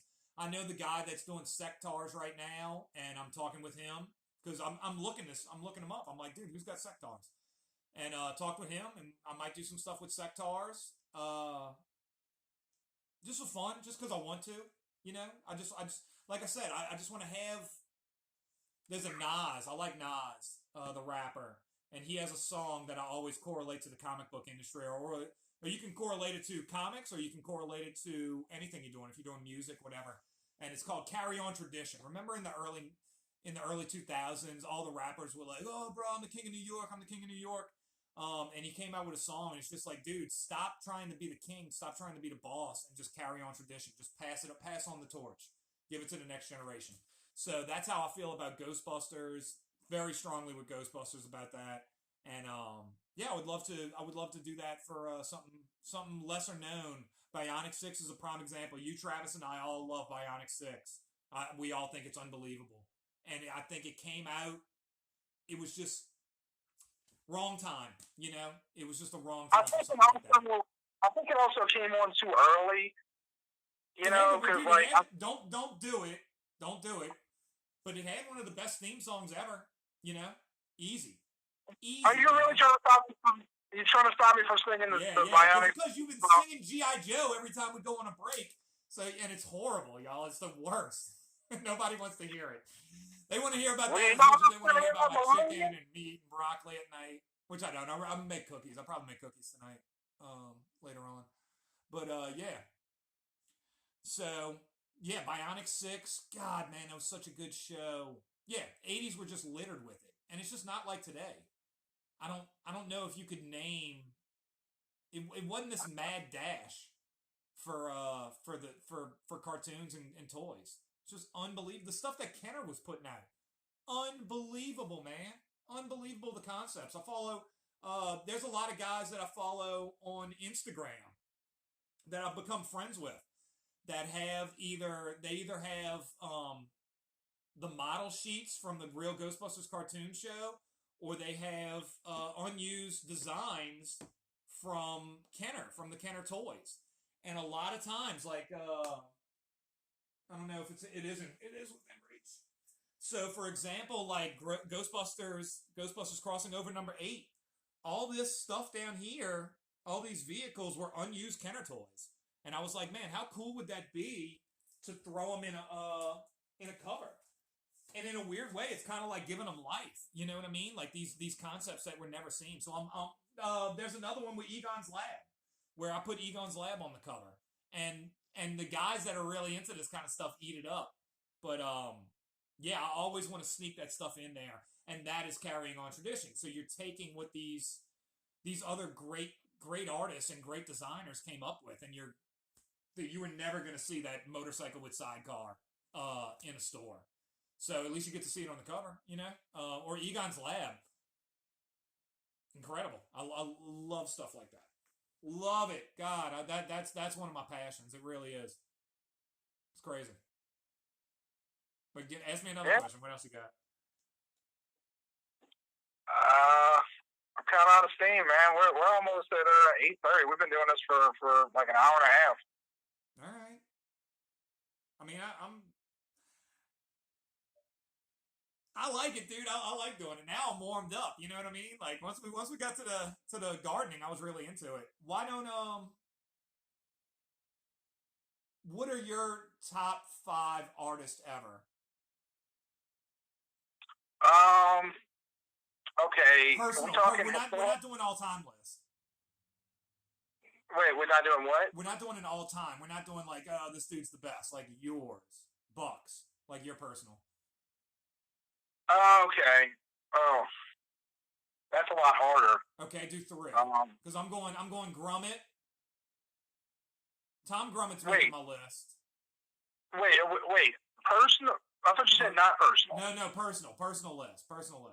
Okay, so I wish I could go more classic, but my top artist of all time is J.H. Williams III. Everything awesome. That dude. Huh? I said he's awesome.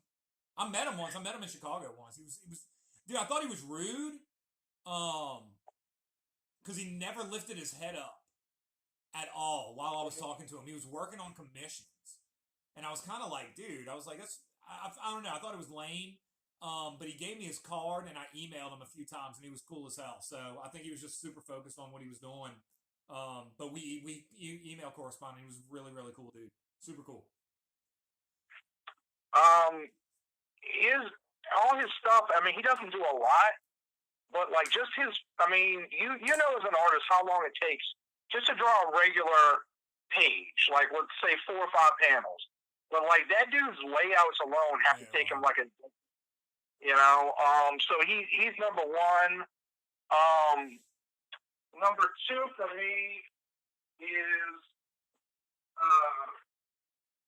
David Aja. David Aja, who did Hawkeye and the Immortal Iron Fist. And that's about all he's done. Okay, But do 3. Just do 3. I'm about to look him up. well, number 3. Number 3. You know what? Probably Ryan Otley. And it's crazy that these are all fairly new. Not new, but, you know, they've only been around for like 10 or 12 years. It's a personal list, dude. It's a personal list. Right. But just, these guys' styles just blow me away. Ryan Otley, I wish he was working on something other than Spider-Man because I don't feel like he's the right artist for Spider-Man. I'm not into Spider-Man as much, dude. He's so good, dude. What he draws on a plane is just out of this world. You know, it's just unbelievable. Have you ever? Spider-Man stuff. It's awesome, but yeah, I wouldn't mind. Let him do. I'd like to see him on like Avengers or I don't know. I don't know what would be best for him. Whatever. Let him do whatever you want. The problem with him is he likes to do kind of gory stuff. Yeah. And, he's the best with blood. You know what? Funny enough, he shouldn't be on Spider-Man. He should probably be doing like Venom. Yeah, probably. That would make him No, he's awesome, dude. He's rolling. He's awesome. So wait, so that's 3. All right. Yeah. Wait, so Otley makes it or no? Yeah, Otley's probably number 3. Okay. Tom Grummett. I go back and forth because I was a 90s kid, so I go back and forth with Capullo and McFarlane. Every now and again, I'll see. We talked about earlier that there's an era for McFarlane, and it starts with Spider-Man #1, and it ends with Spawn. Man, when did he Spawn 24? I think is the last one he drew. Are you sure? I'm pretty sure Capullo came in at like 19 or 20. Yeah, so Capullo came in at 15, 16, but they came in out of order. So I guess he was late or whatever, which is not a very Capullo thing. But so 16 and 17 came out way after, like 2 or 3 months after Spawn, like 20 or something like that. It was something crazy. And there was a big joke about it because they made an advertisement that Todd can't count, and so he like totally took the blame for it. But yeah, so he went to, but he did. So McFarlane went to. So I'm talking about an era. I'm not saying it's the last Spawn thing he ever drew. But so yeah, that Spider-Man #1 to Spawn 24, dude, like some of the best of the best stuff you'll ever see. Just out of this world art. And then Capullo, when you go look at like the Angela miniseries, I mean, again, just out of this world. So that's a weird combo. And then Capullo kind of stayed consistent for a while there. Like he got better.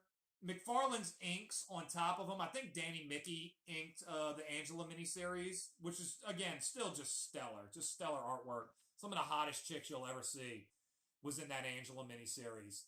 I don't know how much his art has changed. It's gotten more like metal. You know what I mean? So early Capullo was more of a clean style.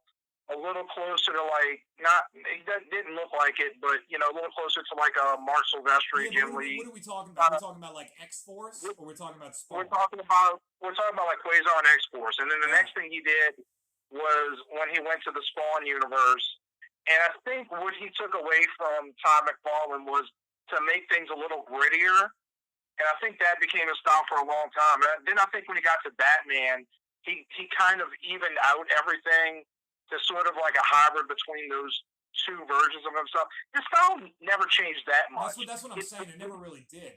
And that's even removing. So if you look at that Angela miniseries and then you look at stuff that's coming out today, it's definitely changed. And then you had a lot of McFarlane inks. You had that heavy McFarlane inks on top of his stuff, which was awesome.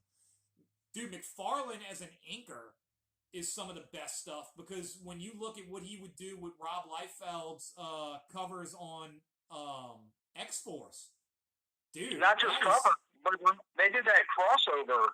Yeah, Spider-Man 16 and X-Force, whatever. Number 3 or something like Bro, that. Yeah. when Shatterstar puts the sword through the through Juggernaut's eye, wild man. That's just awesome art. Um, that is, but McFarlane inking Liefeld is some of my favorite stuff, man. I love that. There are some great covers. That was a combo that just was an amazing combo. You can hate on the Rob Liefeld all you want. I know everybody does. Blah blah blah. That was a great combo. Well, and then so I guess I'm gonna go Kirby. I'm probably gonna do a podcast on Crow talking about some of this stuff. We'll see. We'll see what we talk about. Crow 777, but Kirby and Eisner.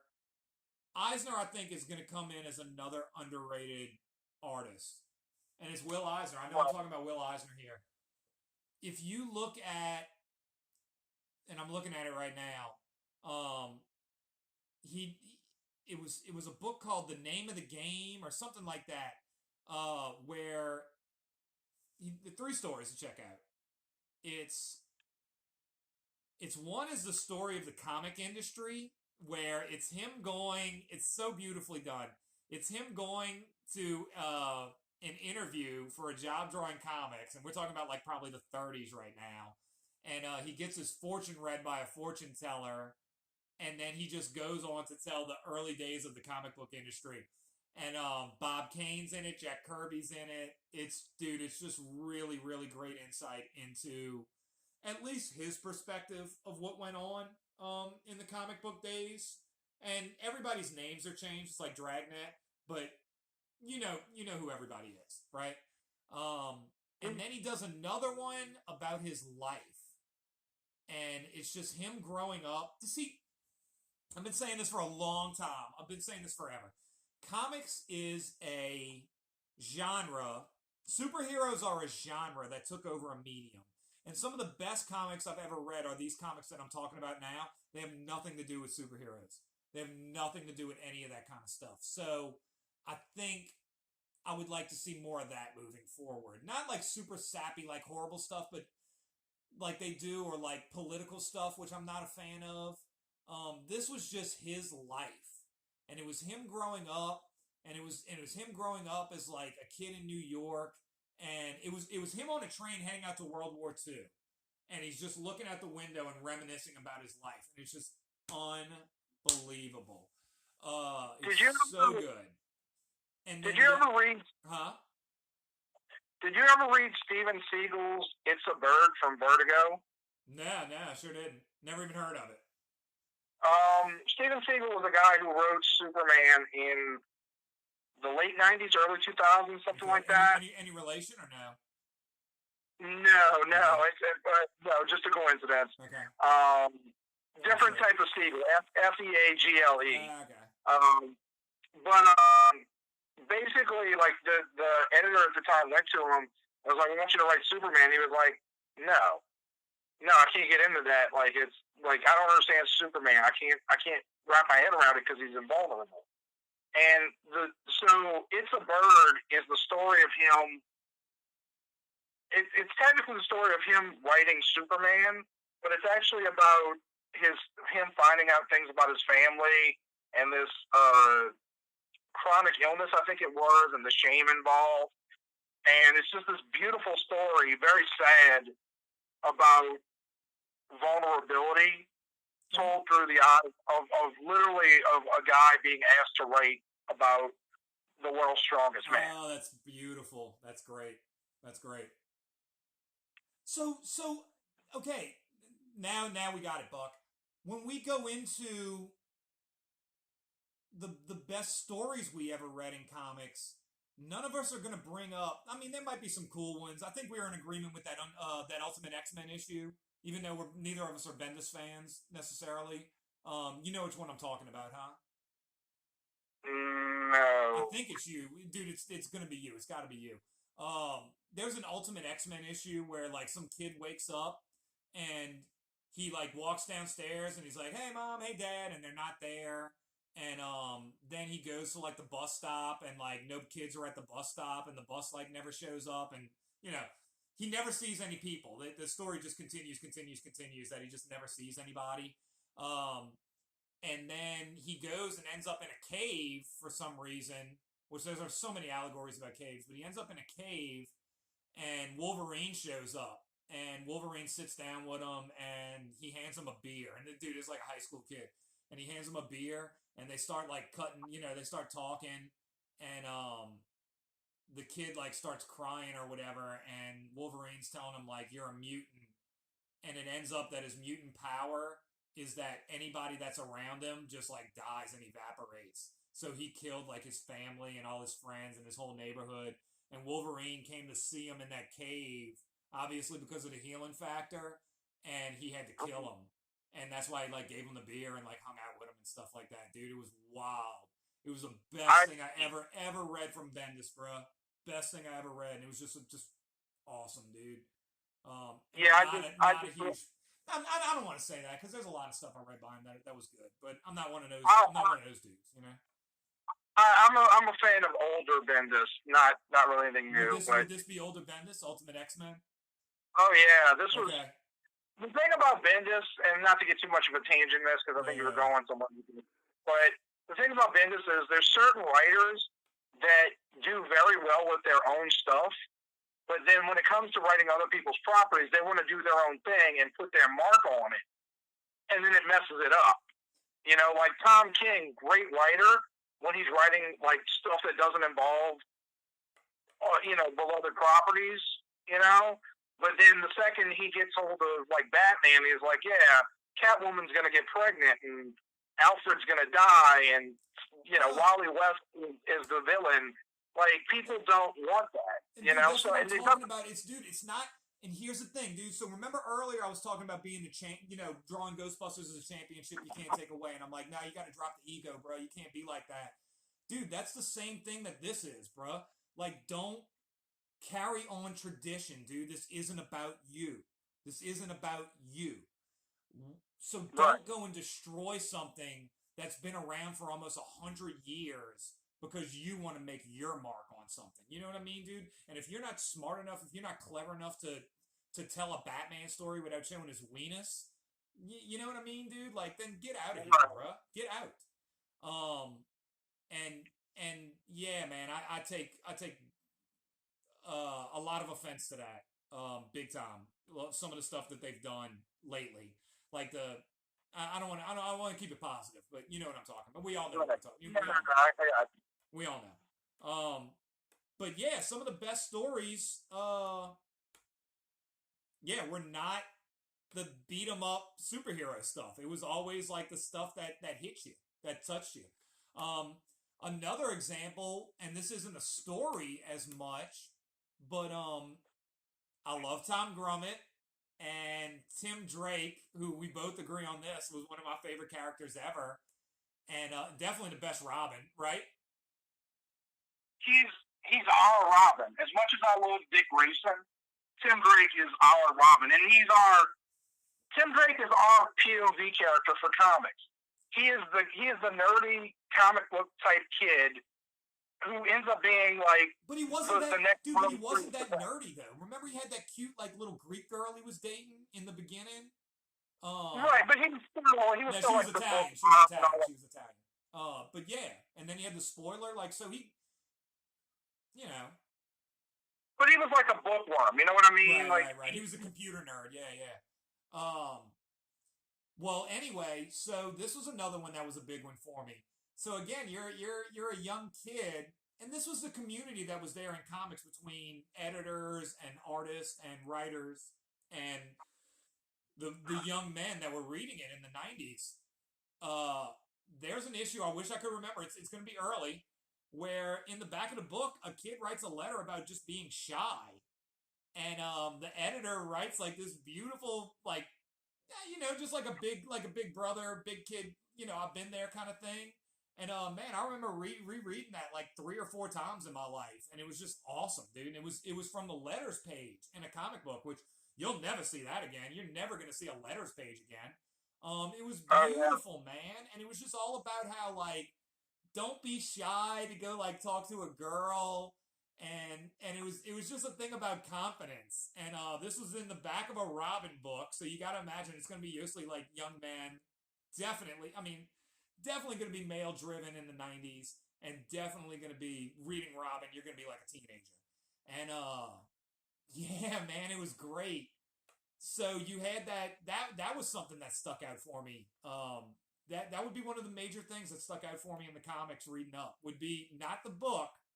I don't even know what happened in the book. You know, it might have been like Night Quest or one of those things, Night's End, or it might have been after that. I don't even know. But it was the letters column, which is not something I would read all the time. What's another good one that stuck out? What are some books that you read that kind of opened your eyes as to what, not the genre, but the medium of comics could be? Like you know, I'm obsessed with Starman, the James Robinson, Tony Harris, because that was the first time I saw, and it's technically a superhero comic. I mean, it's about fathers and sons and the complicated relationship, which I think we can all kind of relate to, like having a complicated relationship with our father. But I have a much better one now. He just sends me like memes on Facebook Messenger. But yeah, no, dude, I mean that's part of growing up. You know, for a lot of people, it's probably what leads you to reading comics. But like Tony Harris had this Art Deco style that was like nothing else in any superhero comic, and I this was before I started reading Vertigo comics, and I just went, oh, like it's not just super tights, you know, and that really like opened my eyes, and that's why I started getting into Vertigo comics, because I was like, oh, you can do more. Like it's not just about this. Again, it's a genre that took over a medium. That Unbreakable DVD. I don't have the disc anymore. Lost it in Katrina, but I do have the special features disc. And you can find it on YouTube. There's an unbelievable documentary about comic books, and that was the idea that was expressed by a lot of these people, man. And yeah, So what was the question? Like, can you think of a few comics that really changed your mind about, maybe not changed your mind, but made you think about comics in a different way? I started with comics very young. And again, so we're talking about early '80s here. And I used to go sleep at my buddy's house, Lyle, and he had an older brother that was probably he was much older. He had an older brother and an older sister, and they would have comics lying around.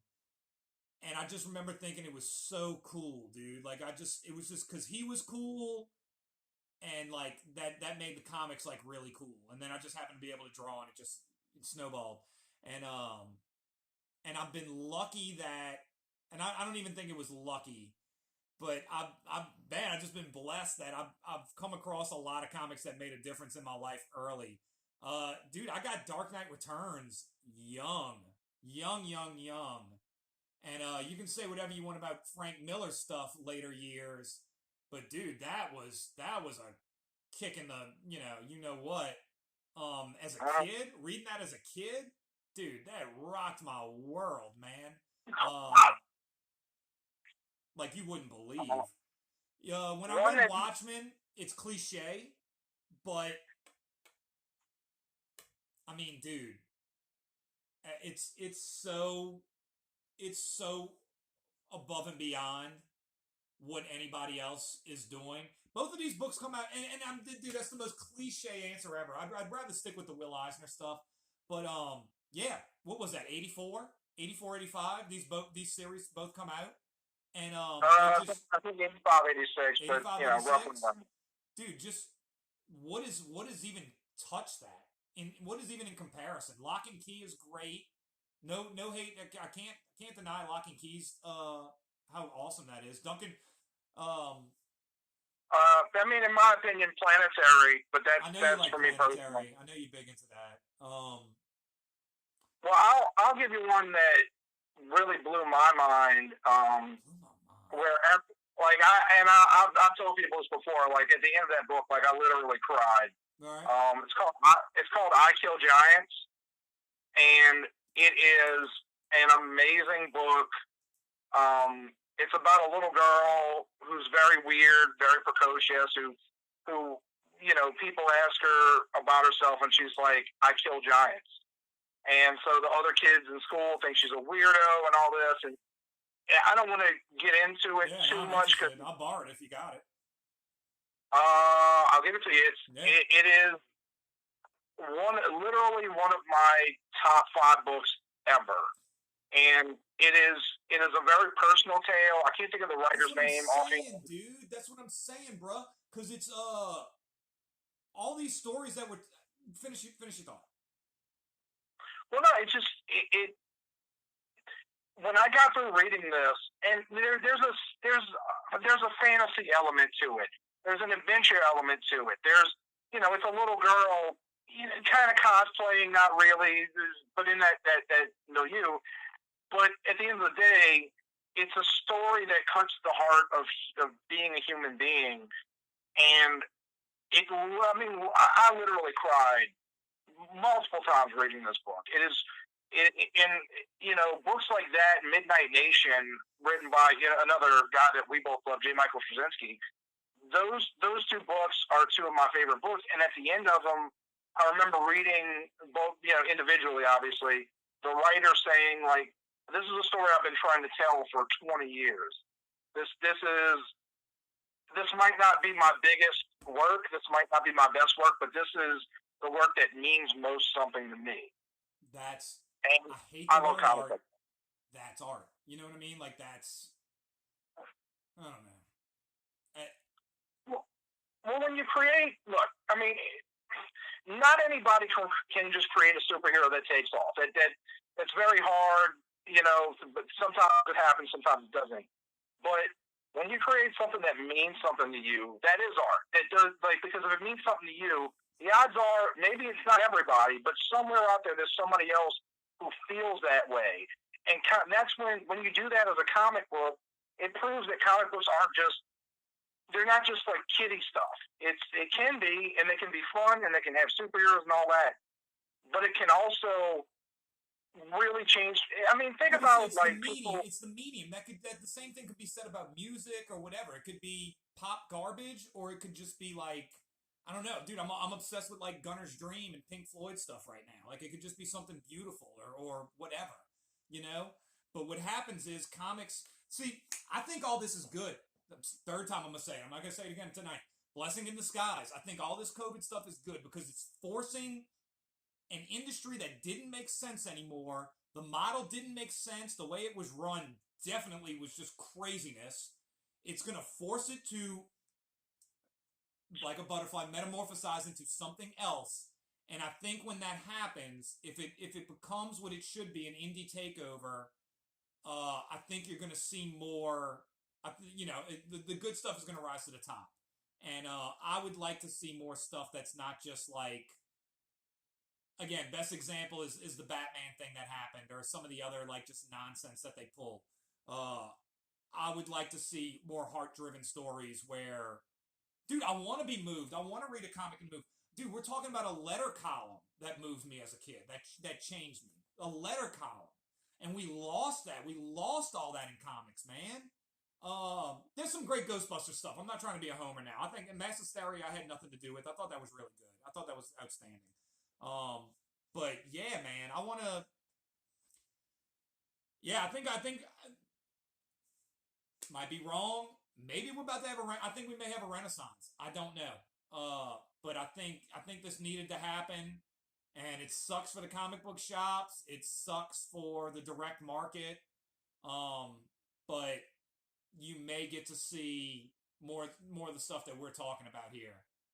Maybe not with the characters that you're talking. You might not see it with Batman, but you might see it with a cipher of Batman or something like that. Or why does it need to be superheroes all the time anyway? I would love Travis. The book Travis is working on, I think, is great. I'm not saying, I don't know if he's in the chat anymore or not. I think that's going to be awesome. That's going to be a fun ride.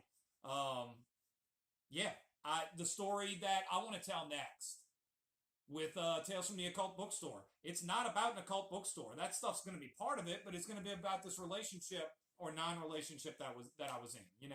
Like that's what the real story's about. Night Stars was all about Katrina.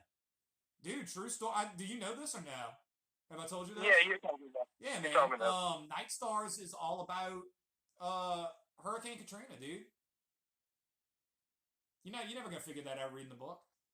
So yeah, man. I would like to see more stuff like that. I would like to see more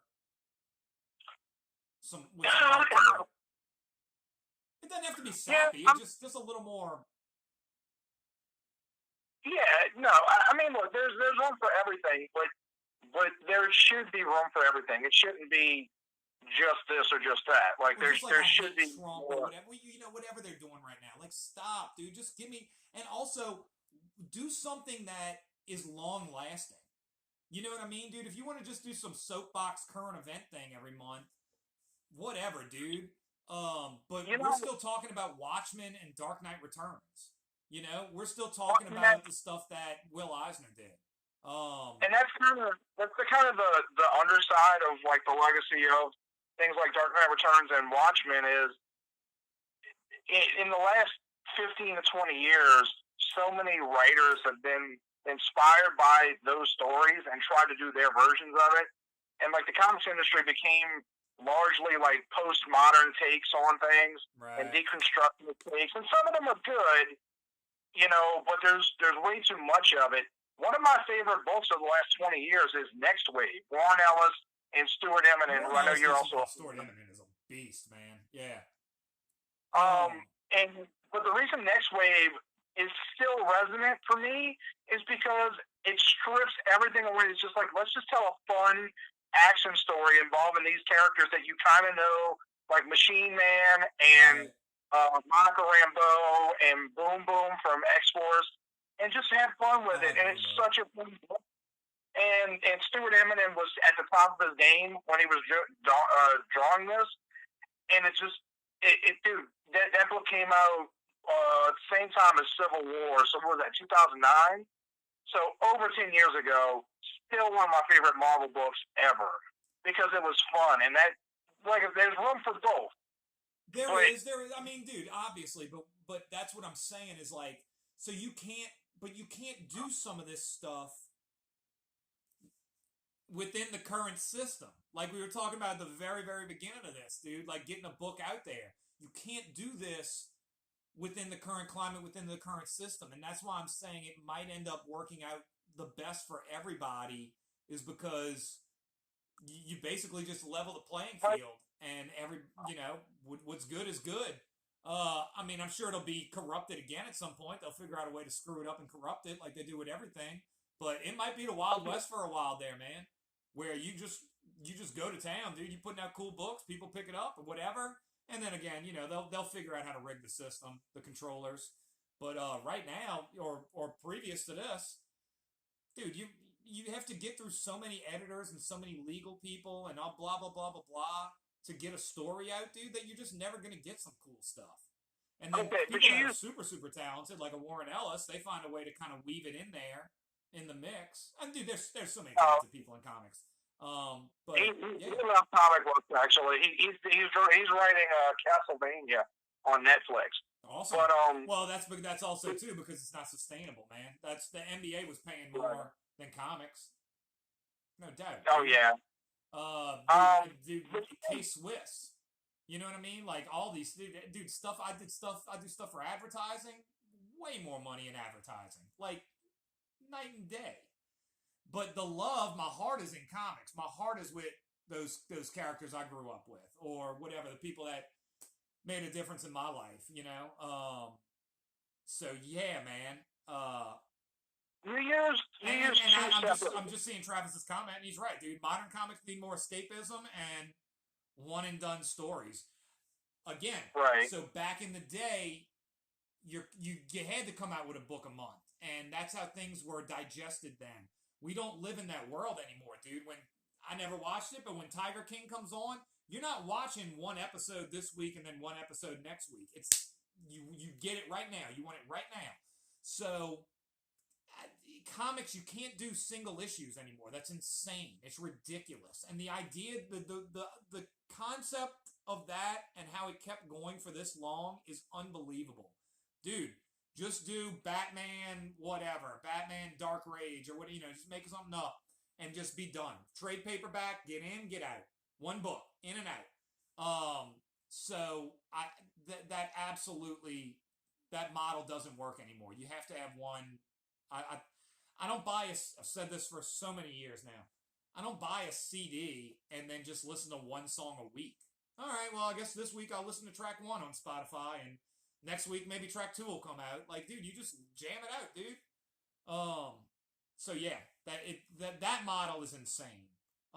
And I'm glad that's going to probably be out of its way, and that'll be better for more people. People's attentions.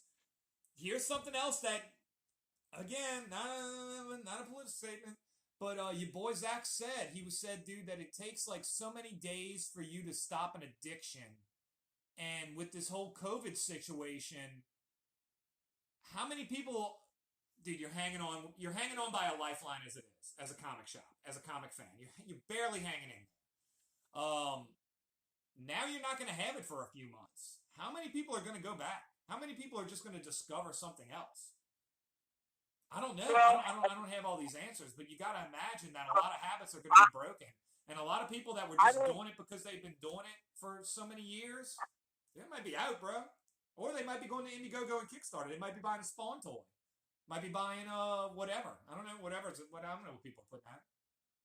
Well, I haven't been reading comics regularly for probably about 2 years now, but why? But I will say, all this time at home actually makes me want to read comics more. But it's actually more about me wanting to go back and get old stories that I didn't have or trades that I don't have. And I'm not saying I don't want to read any new comics, but one of the reasons that Travis and I have been doing comic book roulette is because like I started going through, and I've talked to different people over the last 5 years about doing a similar series on YouTube, but I was going through my collection one day because I was just bored and just looking at stuff and being like, yeah, I want to talk about Thunderstrike. Dude, you know my feelings on that. You know my feelings on MC2. You know how much I love it. So yeah. So we'll see. When can I come on? I want to talk about it, dude. Bruh, Travis got me one of these over here. I got all kinds of Spider-Girl toys up on my shelf, man. I love Spider-Girl, bro. That might be one of my favorite characters. Spider-Girl. We talked about that's probably the most famous thing that DeFalco and Friends did. Yeah, Travis said that apparently Diamond isn't shipping anything till August, but not 100%. Dude, I wouldn't be surprised. I mean, we don't know. Nobody knows how this is going to play out. And I definitely don't want to get into that kind of conversation. But yeah. So the only place, where else are you going to get your comics? And if you want to get really smart, you want to get really clever, there's a way to send 2-cent packages. There's a hustle, dude. I'm gonna figure it out. Watch. I'm gonna figure out this shipping thing. But yeah, man. Yeah. So where else are you gonna get your comics? So I don't know. Time to put it out there. Time to put the stuff out there. Probably a great opportunity. So I would think Kindle. I would think Indiegogos and Kickstarters. And I think that might just be the end of the comic book industry as we knew it. That's just going to end it right there. You know? Well, how else is it going to play out? I want comics to change, but I hope you're wrong. Like I'm not saying that. Why do you hope I'm wrong? But you just said you didn't buy comics for 2 years. I love. Dude, look around. I love this, but it's like it's Blockbuster, bro. It's Blockbuster, man. It's not gonna last. It's over, dude. You're not gonna buy video. You're not renting videotapes anymore. I mean, fair enough, and I'm not arguing with you about whether you're wrong. I'm just saying, for me personally, yeah, I said I haven't been buying comics regularly for 2 years. Well, a lot of that's financial. I just haven't had the money. But if you could pay $10 a month for Kindle, if you could pay $10 a month for an app, and Comixology might be it, it might not be it. I would love to see a new app developed. Dude, look, what I'm asking is, would you do that? Would you be inclined to do that and read it digitally for like $10 a month? No. Why? I'd be more likely to buy. Let's say that physical copies went away. Uh-huh. If there's books that I want that I just can't get hold of physically anymore for whatever reason, through eBay or anything like that, I'd want to buy them individually, but I wouldn't be looking to have a subscription. I want what I want. But this you know, is I you. don't This is a very Buck centric thing. But I can only speak for me in general. Like I can speculate. Yeah. I can speculate on how I think the market will go, and I've been doing that for 20 years now. Travis says and that's I've been true. wrong. He said, okay, that diamond rumor is true. It's because of the solicitation cycle, apparently. And I heard Diamond was a mess. I heard rumors about IDW, dude. I don't know if they're true or not. I didn't hear them from IDW. I heard them from Preston. But yeah, man. I don't know what's coming. But I don't think it's going to be what we think. And people like Stoddard's going to survive. Stoddard's going to be fine. Other comic shops, I think they're going to be the way it's the newspaper. Well, unfortunately, don't want to end it on a negative. I don't think that's a bad thing. Again, it's like the butterfly. It's like that analogy. What is it going to become? And it might become I think you're going to have a renaissance, and I hope that you have a renaissance in comics that dude, they're definitely, people want to read them, man. People want to read stuff. They want cool stuff. Comics is like it's the proving ground for other mediums, you know? Like you started in comics and then you move on to all these things, this multimedia stuff. That's what I'd like to see, man, but it's just, how are you going to, you're not paying $5 for a single issue. That's crazy. That's crazy town. Yeah. And I know for a fact, Travis knows for a fact, when you print as a small time and indie publisher, printing, it doesn't leave you with much of a choice. You know? It doesn't leave you with that much choice if you want to make any kind of turnaround at the end of the day. Especially a small print run, man. Well, I was looking look at like that. Butt and or you could do who the guys doing it? That Avatar, who's doing the Travis knows, but is doing the newsprint books. I mean, you could do it like that and do $1.50 an issue. Right. I don't know. I like glossy. I'm kind of sold on that. But I don't mind digital, dude.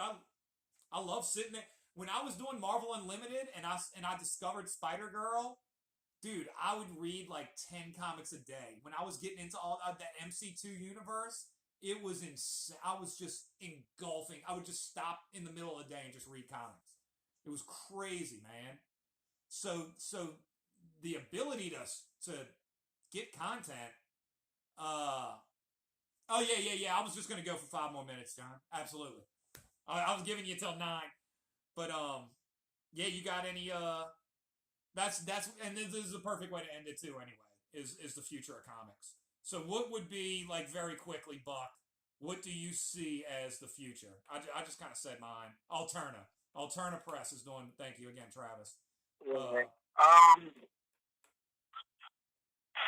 Honestly, I think if this goes on long enough, I don't think the comics industry will survive. I hate saying that, and I don't like speculating on things like that, but I don't think it's just going to go. I mean, obviously, comics aren't going to not exist anymore. But I can make the argument that comics are the precursor for written language. You know, like that's what hieroglyphs are. That's what cave paintings are.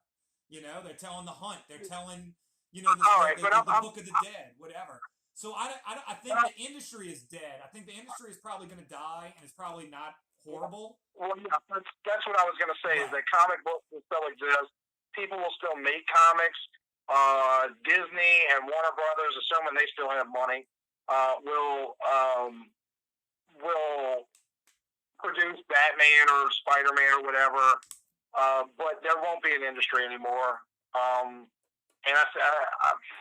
it kind of is what it is. It breaks my heart, but if this is what it came to, it kills me more for the comic shop owners that put this somebody like Stoddard's going to be fine, bro. Like, you're still going to be able to go in there and buy like old Star Wars toys. You're still going to have a specialty shops. It's just not going to be. You're not going. Dude, none of these guys are living off of new books anyway. Nobody's living off of new books now. You know what I mean? Stoddard's selling old stuff all the time.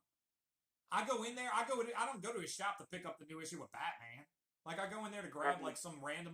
If I want a bunch of like Superboy books, or I want like a bunch of Steel books. That's where I go.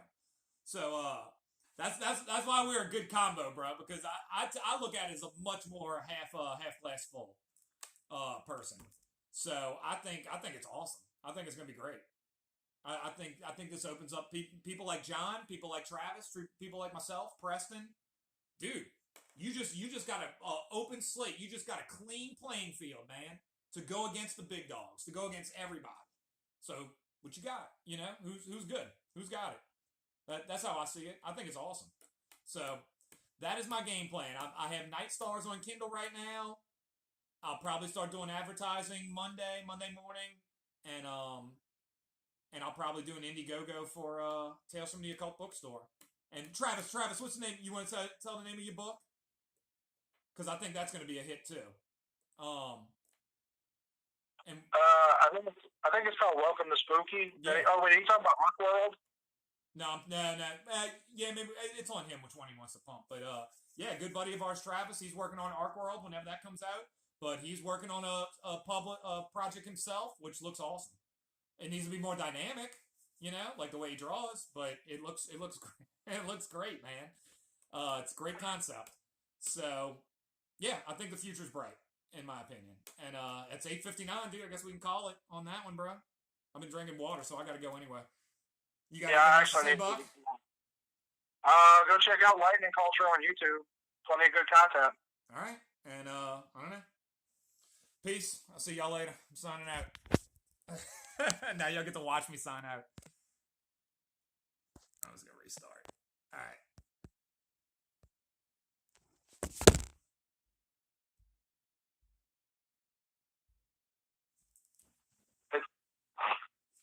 Now it's just streaming your ceiling.